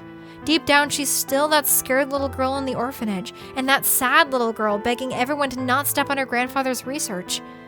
She loved too much, too well. That doesn't make anything she's done right or just, of course. In the end, we still want Rika to win because we know that there's no longer any turning back for Takano. It's too late for her. Tomitake was her last chance, but the two didn't connect enough in time. I asked you before. You're going to disappear after this operation, aren't you? Miyo Takano's purpose will be fulfilled, and she will vanish from the face of the earth. You'll return to being Miyoko Tanashi. That's your real name, isn't it? Yes. She'll have to go back to the orphanage. Back behind that fence. Where she thinks she belongs. I am going to return to that place. And this time, Grandfather won't come help me. Even Takano doesn't trust the people she's working with. She's not stupid. She's planning on killing herself before they kill her. He asks if there's anyone else she can trust. She's paid off the mountain dogs, but she can't really trust them. The only person she has is Tomitake. She even offers to pay him more than she paid them to be on her side. But he refuses. I'll make you breakfast every morning. I'll show up before you when we meet. I'll never make you wait just to test you.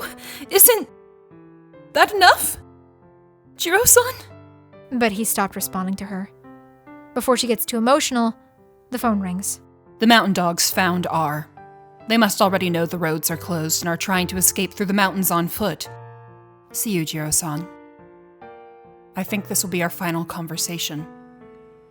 I wish I could have heard you say something at the end of it all. She runs out of the room. After cleaning herself up, Okanoki briefs her on the situation. They think Rika is trying to escape via the mountains. They have no idea she's laying a trap. They do leave the members of the security team behind to watch the institute, but everyone else is packing up, just as the club anticipated. As they approach the mountains, Okanoki is cautious. He knows how effective guerrilla tactics are, and when Takano asks, he claims they'd need 30 times the amount of personnel they have to clear this mountain, probably a whole division. Of course, that alone isn't enough. We'd need to get in touch with an artillery base and request an advanced bombardment. If we could get help from the air, I'd want a Phantom to drop napalm bombs. Jesus Christ, Okanoki, they're just kids. Takano also thinks he's insane, but I guess we're about to find out. Meanwhile, the kids are watching from their base at the top of the mountain. Well, of course. They'd want to cut off our escape route, wouldn't they? Wow, this went just as Michan expected! Well then, let's see what they've got, huh? Can we win? Can we? What are you talking about? Our enemy's commander is worthless. They need at least one division, but they're trying to attack us with just a single company. What are they thinking? And then the mountain dogs start running into traps. Within a minute, the comms are jammed with various units requesting aid. It's not going to come to them. One member of Skylark chases Satoko all the way to an open field, which she quickly realizes was probably another trap. Oh, what's the matter, huh? If you want to catch me, you need to step forward about 10 meters. She plays a game with him. If he can take 5 steps, she'll admit defeat. He thinks he's being really clever and that he's outsmarted her. I won't go forward. I'll take 5 steps backwards. Yeah, that's exactly what Satoko wanted him to do. We don't know how, but he goes down. By the way, I've spent the last 2 years being so confused about why they gave this random mountain dog a sprite. I was going to make it into a big joke and it was going to be a whole thing, but now I'm halfway through Umineko and god damn it, Ryuugu, you ruined my joke again. Anyway, all the club members are running through the woods, setting off traps, while Rika and Hanyu are running messages back and forth between them and Mion, who's masterminding the whole operation. Okay, my lovelies, what are you going to do now? About 30% of your southern army has dropped out. Any decent commander would order a retreat right around now. Mion, I think you've been playing too much Risk. And of course, Takano will not let them retreat. Basically, she's telling them to die. Great! Looks like the club has things pretty well in hand, but how are things going for the Rescue Tomitake squad? Pretty good, actually. They take down the 2 guards on the first floor of the clinic pretty effortlessly, but now they've got to get through the security room in the basement. However, they've got a plan. The 6 guards in the room are entirely reliant on the security cameras outside the room, and the resolution on them isn't great. So they steal the clothes of the guys they took out upstairs and of course pretend that they've captured Irie and Shion, but the guards immediately notice something's up. They used Irie's card instead of their own. Of course, their plan is only to hold up the ruse long enough to get to the security room, but the guards are a little too prepared and immediately kick over a table to make a barricade and start firing, forcing them back outside. Then they trip the emergency alarm. Anyone who's not in the security room in 2 minutes is going to be gassed. Not good. Everyone, let me handle this. Irie closes the security door only to punch an enormous hole in it with his shotgun. So, yeah, that's not a weapon meant to be fired at people. You understand how powerful my weapon is, correct? If you don't want to die, please turn the alarm off. He gives them 5 seconds. They don't listen. Hey, I've been nice up until now, but didn't you hear what I just said? I, Tatsuyoshi Kasai, am giving you the chance to live. Aren't you a bit grateful for that, you pieces of shit? Huh? Answer me! He obliterates the top half of the door. Alright, who wants to be minced first, huh? Do you want to die? I've dealt with far more dead people than any of you. Do you want to inhale the gas? I can easily rip your masks off, you know. Turn the fucking alarm off already. The guards immediately give up and turn off the gas. Holy shit. The rest are just as impressed as I am. I am so scared and kind of horny? I guess we know why his Yakuza nickname was Shotgun Tatsu. Jesus Christ! Alright, now that the guards are all subdued, Shion has a primary objective that the others do not. Find Satoshi. Irie quickly follows her, leaving Akasaka and Kasai to count the guards. One problem. There were only 5 of them in the room. Meanwhile, Shion is only thinking of Satoshi and still can't hear out of her left ear. Inevitably, she gets got. The last remaining mountain dog has her in a chokehold, but he doesn't see Irie behind him. This is his chance. Irie struggles with himself for a minute. Admittedly, he's been kind of dragging the team down all day, what with his nearly botched escape and the tracker in his coat. But right now, he has to act. Irie grabs a mechanical pencil from his pocket and jams it against the man's neck. The man, of course, sees him, turns, and puts his gun to Shion's head. He asks Irie to tell the others to get rid of their weapons, but attacking him with the pencil wasn't actually the plan. Do you really think you can deal with me? Here, in this basement of the Irie Institute. This is actually a syringe that Takano-san developed. Do you want to know what was in it? Do I need to explain? He makes up this whole convoluted story about a crazy drug whose only cure is to take the antidote in 1 minute. The guard tries to call his bluff. 30 seconds have passed. It's going through your heart by now, and soon it'll be everywhere in your body. Don't your lymph nodes itch yet? The guard promptly gives up.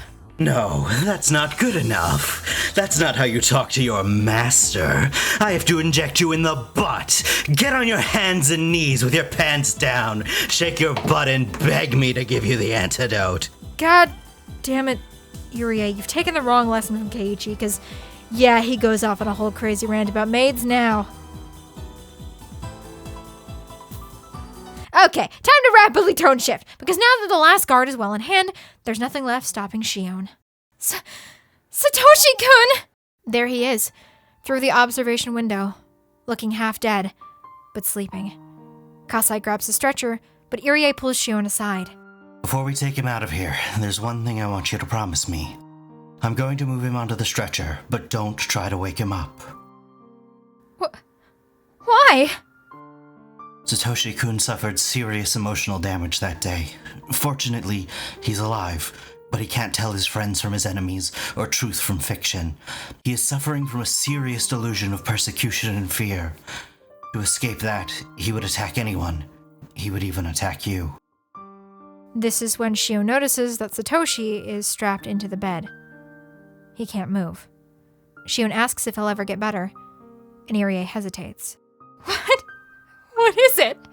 What the heck is it? Are you saying Satoshi-kun will never say anything anymore?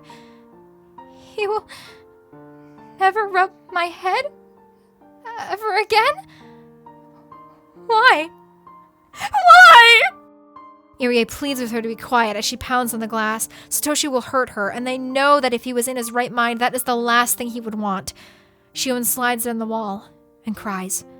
But Irie does have some good news for her. He's seen some small improvement over the last year. Satoshi-kun is trying very hard to come back. He's continuing to fight. I won't give up either.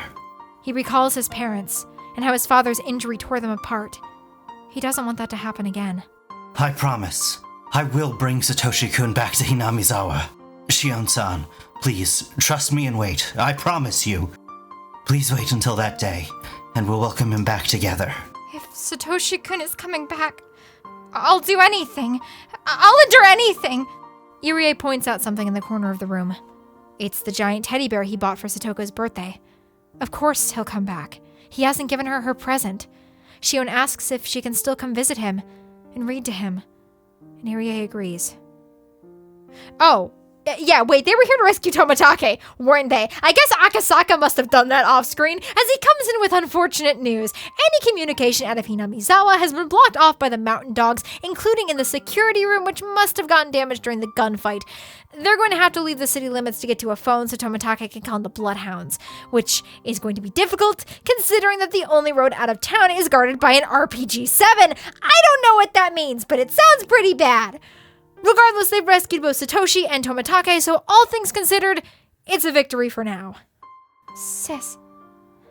Everyone. Thank you. We've succeeded over here. Alright, so now that Tomitake is freed, how are things going on the mountain? Well, for one, Takano is not having a good time. Damn. Everyone is so useless. How can they call themselves a special unit? Whatever happened to the famous mountain dogs, huh? Ma'am, the mountain dogs are a recon unit, ma'am. But she still continues forward, clutching her grandfather's research notes, all while continuing to force the mountain dogs forward. Suffice it to say that morale is not great. One of them is so scared that he sees a bush shaking and immediately tasers it. Unfortunately, now the taser strings are stuck, and Satoko drops a metal bucket on his head from the tree above. It landed perfectly. The mountain dog realizes that the bucket has weird little drawings in it. Aren't they just so cute? Take it home with you. She beans the bucket with a stick, which knocks him directly into... Whoa! A home run bunt! Keiichi, the baseball pro. This sends him flying right to Rika's feet. Poor thing, poor thing. Pat, pat. Meep, meep. Then Mion shoots him with the taser right in the patutski. Another one down. Let's tie him up. Ow! Ow! That was great! What a team we are! Morale is great, and somehow the club are not only distracting the mountain dogs, they are winning! Okanogi is currently realizing just how skilled of a commander the club has. At one point, Hanyu steals a walkie-talkie and starts fucking with them. You foolish humans! Know your sins for stepping onto this sacred ground. Be grateful to me, for I am giving you a chance to atone. The mountain dogs start begging to retreat, but Takano isn't having it. Can you hear me? I am Takano, Major Takano. Listen well. There is no god or demon, and if there is, then you can still fight. Drag God down from its pedestal. They beg to be armed with more than tasers, but Takano still needs Rika alive, and then Okanogi gets the news that Tomitake has been freed.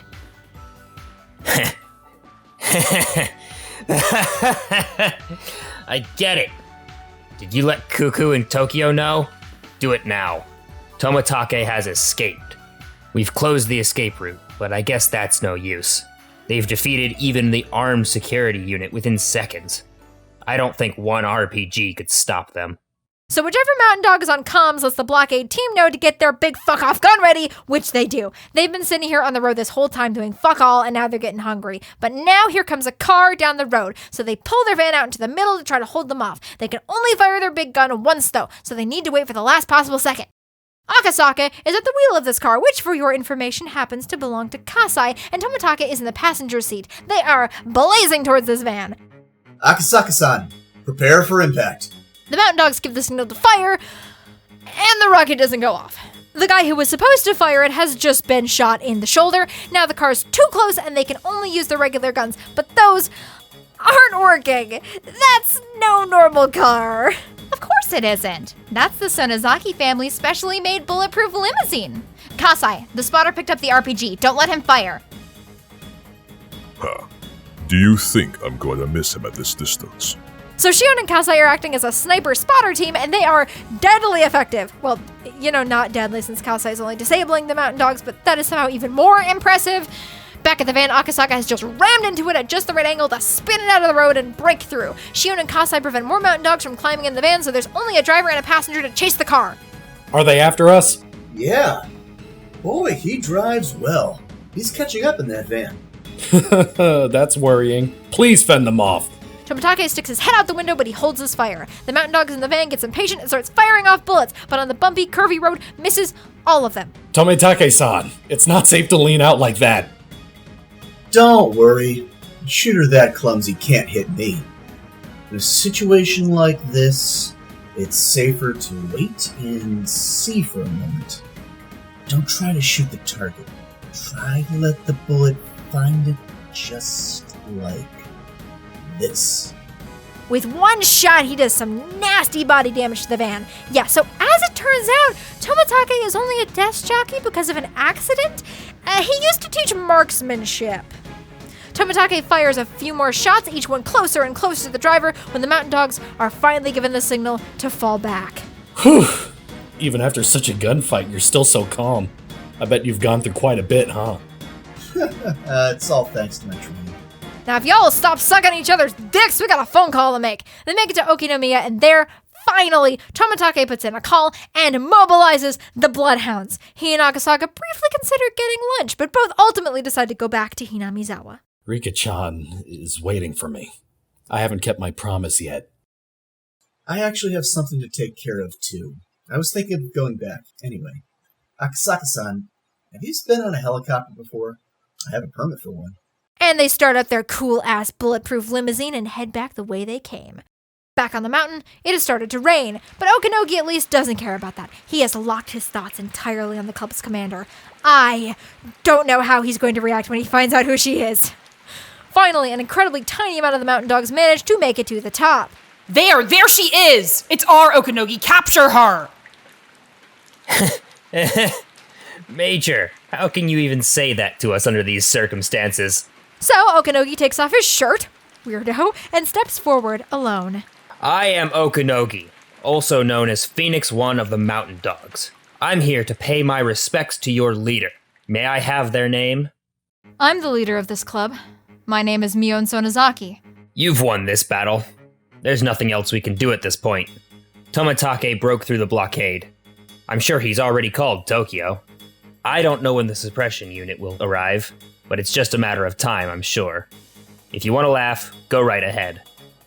Okanogi, what are you doing? Hurry up and subdue her! Shut up! You just shut up and watch. This is a battle between leaders of men. Takano has no idea what he's doing, but Mion does. He wants to fight her. And so they do.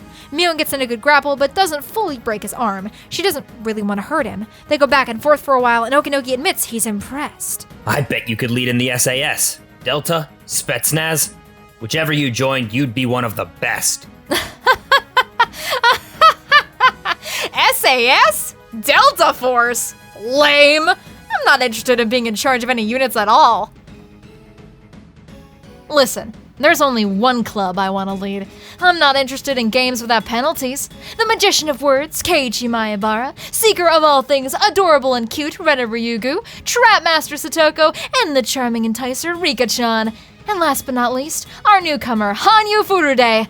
I'll never find anything more fun than playing with them, even if I search this entire world. Okanogi realizes now why they lost. He faces Mion one more time and tells her he's really going to kill her this time, but Mion is ready for him, and when lightning strikes behind them, it's Okanogi who goes flying. And it is in that moment, as he looks up at the sky, defeated, that the helicopter appears. The Bloodhounds have arrived! Does this mean that we have won? I don't know. I've never seen this before. So I don't know if we really did. But they absolutely have! Rika-chan is safe. Michan, it's our victory. You led us this far, Mion. It's all thanks to you. I like punishments. How the club works is that the loser takes a punishment, they all laugh, and everything is fine again. But in this sense of the word, the Mountain Dogs don't get a punishment. Rena and Keiichi comfort her. Yeah, you're right. Everything is all over now. Let's enjoy our happy ending! Akasaka also shows up and explains that everyone else is safe and alive, but the club members notice something. Where's Hanyu gone off to? Meanwhile, Takano and Okanogi are running through the woods. Takano still doesn't really understand that they've lost, mostly because Okanogi didn't bother to tell her about the clinic or the blockade. They aren't even responding to me anymore. I've been left behind. I'm the only one who didn't know. Okanogi takes proper command of the mountain dogs once again, and as his last order, tells them to surrender. Takano is still screaming at them that they haven't lost yet, her scrapbook gripped tightly in her hand. She's not crazy, she has evidence, but Okanogi slaps the book from her hand and into the mud.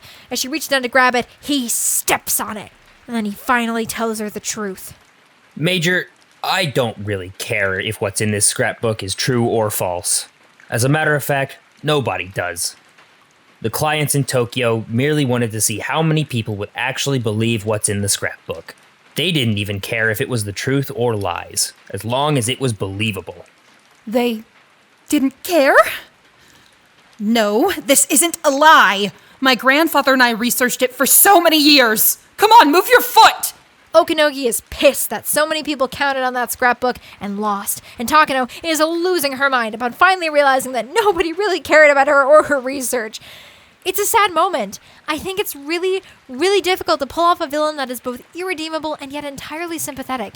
It's one of my favorite tropes to use in my own writing, but I have never sweated over the portrayal of my characters as much as my sympathetic villains. It's such a hard tightrope to walk between sympathy and villainy, and I also think that it takes a certain kind of person to be able to disagree with someone and still sympathize with what they're going through. Takano threads that needle so effectively that even if you're not usually that person, I think you can understand where she's coming from.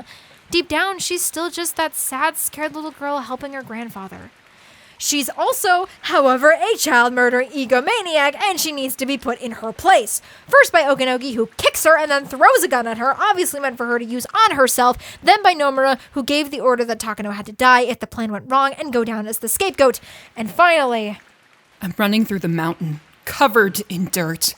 I keep falling because of the mud. I lost one of my shoes, so I decided to get rid of the other shoe, too. This isn't the first time I've had to run like this. They've even got a helicopter after her, so she hides in a hollow tree. She's supposed to kill herself now, but she doesn't want to die. But then she notices someone standing nearby. Are you still trying to take God's place? Do you still deny that you're human, child of man? No way. Taking a god's place really is impossible. Child of man, listen well. I will show you the way to godhood, with the gun in your right hand and your life. The position of God requires no flesh. Don't expect people to recognize your existence. Being a god is lonesome. You, foolish child, wanted to become one. Is that still what you desire? You shouldered the sins of many others. You purified all their sins by sacrificing yourself. Your courage will be praised, and you'll be allowed to take a seat among the gods. You're telling me to be their scapegoat? To take responsibility for all of them and die? Fuck you! I refuse! And this is the moment when the conflict between Takano's perceived godhood and what godhood actually is in this world finally collide. Becoming a god does not mean being remembered, it means being a sacrifice. No one should want to become a god. And this is why Takano could never succeed. Takano thinks all of this, everything crumbling down around her, is her punishment for her sins.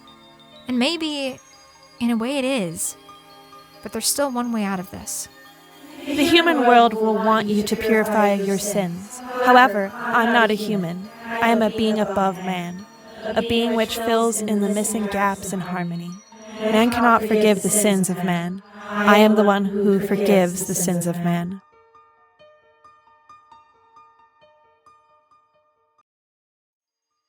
I forgive you.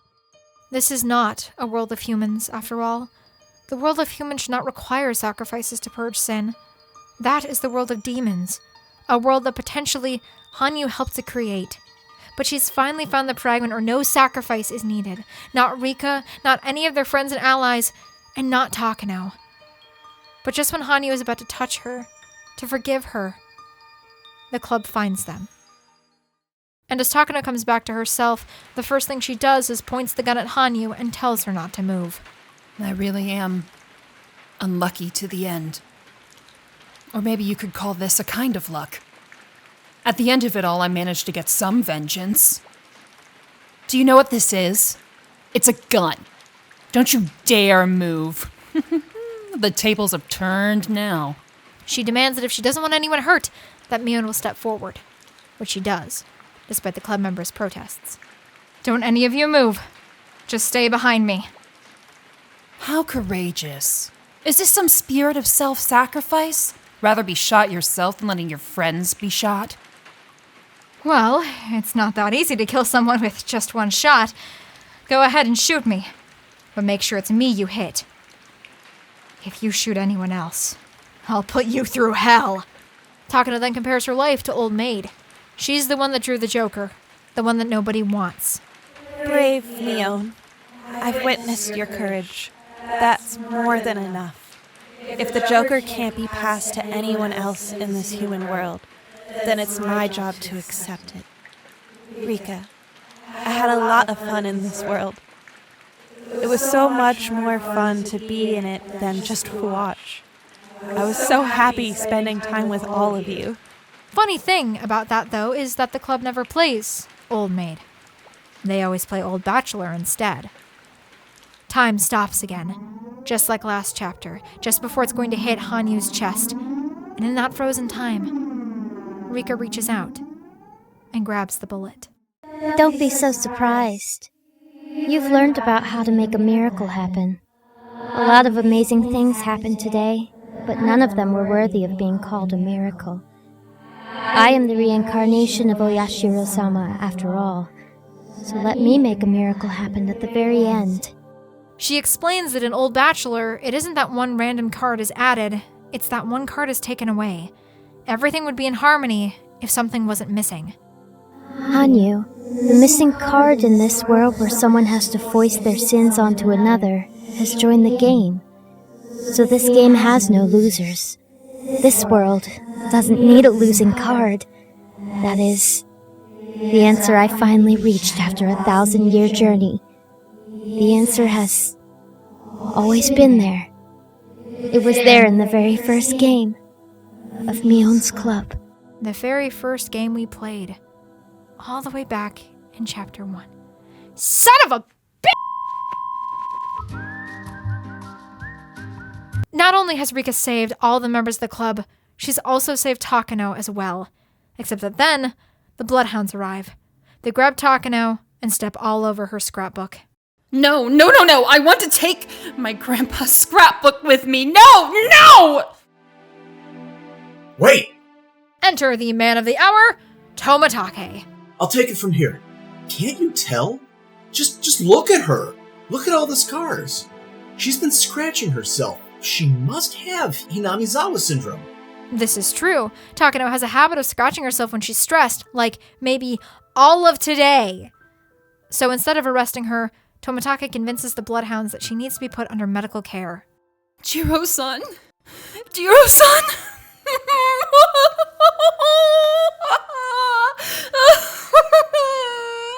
Sorry for being late. I'm here for you. You're not as bad as you think you are. You can start your life over as Miyoko Tamashi.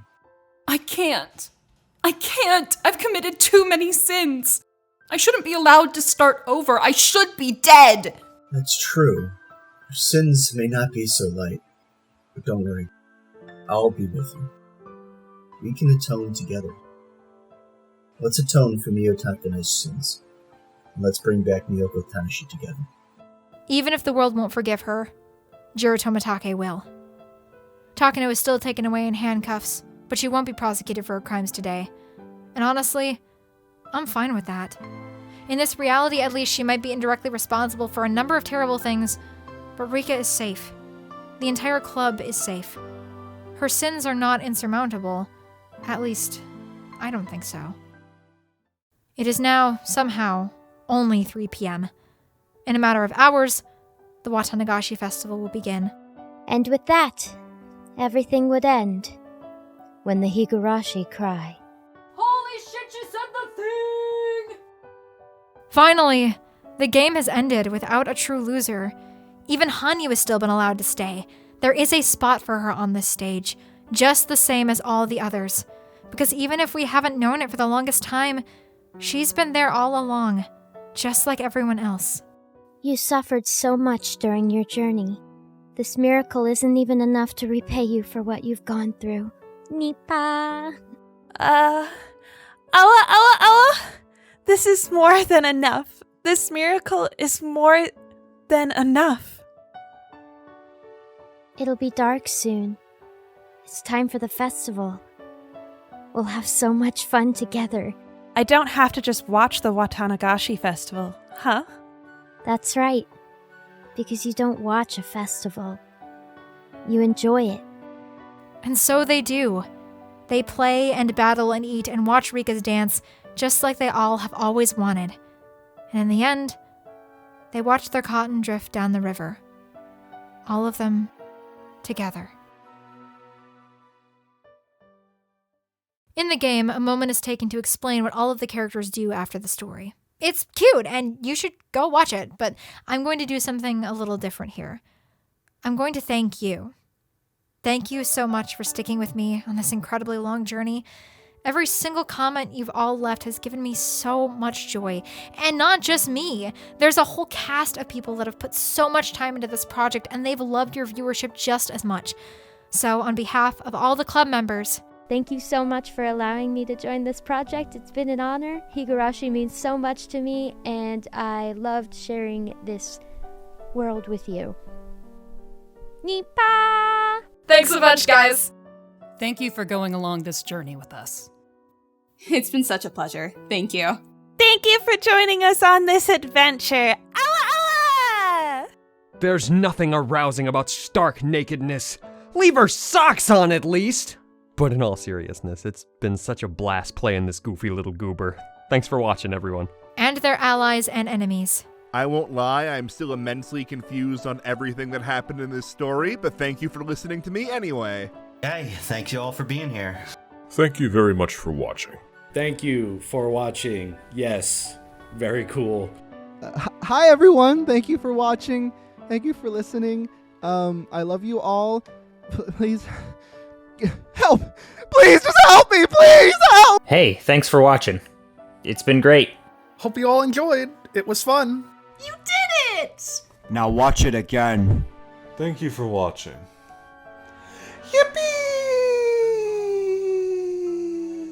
You're still here? It's over. Go home. Go. Thank you. Thank you all so much. Higurashi, at its core, despite its horror and despair, is a story about hope and a story about love. Every horrible thing that happens in this story occurs because its characters didn't trust each other. This idea has been woven throughout the story, even all the way back in Chapter 1. Keiichi falls into madness because he didn't trust Mion and Rena, he didn't believe in them, and started to doubt their intentions. Same with Shion, same with Satoko, and Rena later on. The only way this ends well is for not only the entire club to work together, but also everyone around them. Almost every single important character contributes to Rika's success, especially Hanyu, who becomes almost scarily competent as soon as she's off the bench. Higurashi's ending is saccharine sweet.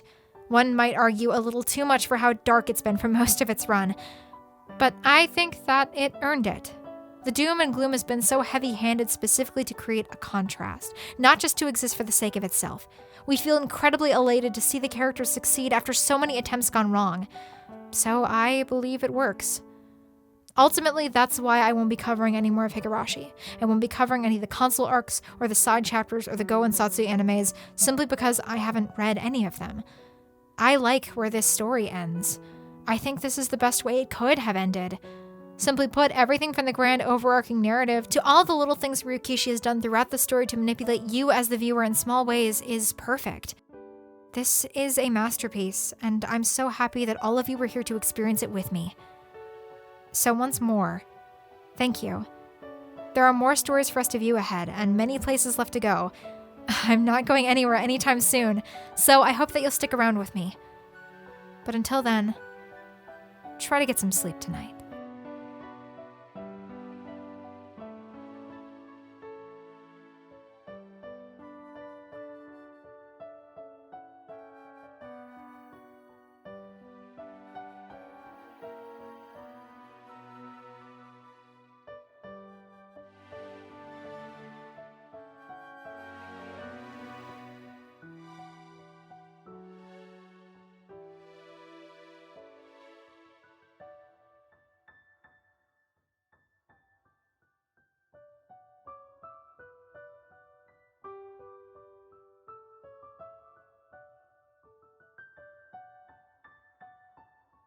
Special thanks goes out to my Priest of the Hog and my Elder Hog Prophets, Adra, Kranatan, Death Kitty, Eshak7, Grayman, Jonathan Hummel, Casey N. Moore, Madam Sir, Magil of the Shadows, Ventus Agri, and Xavier Pena. Thanks, guys. Mr. Electric! Send him to the principal's office and have him expelled!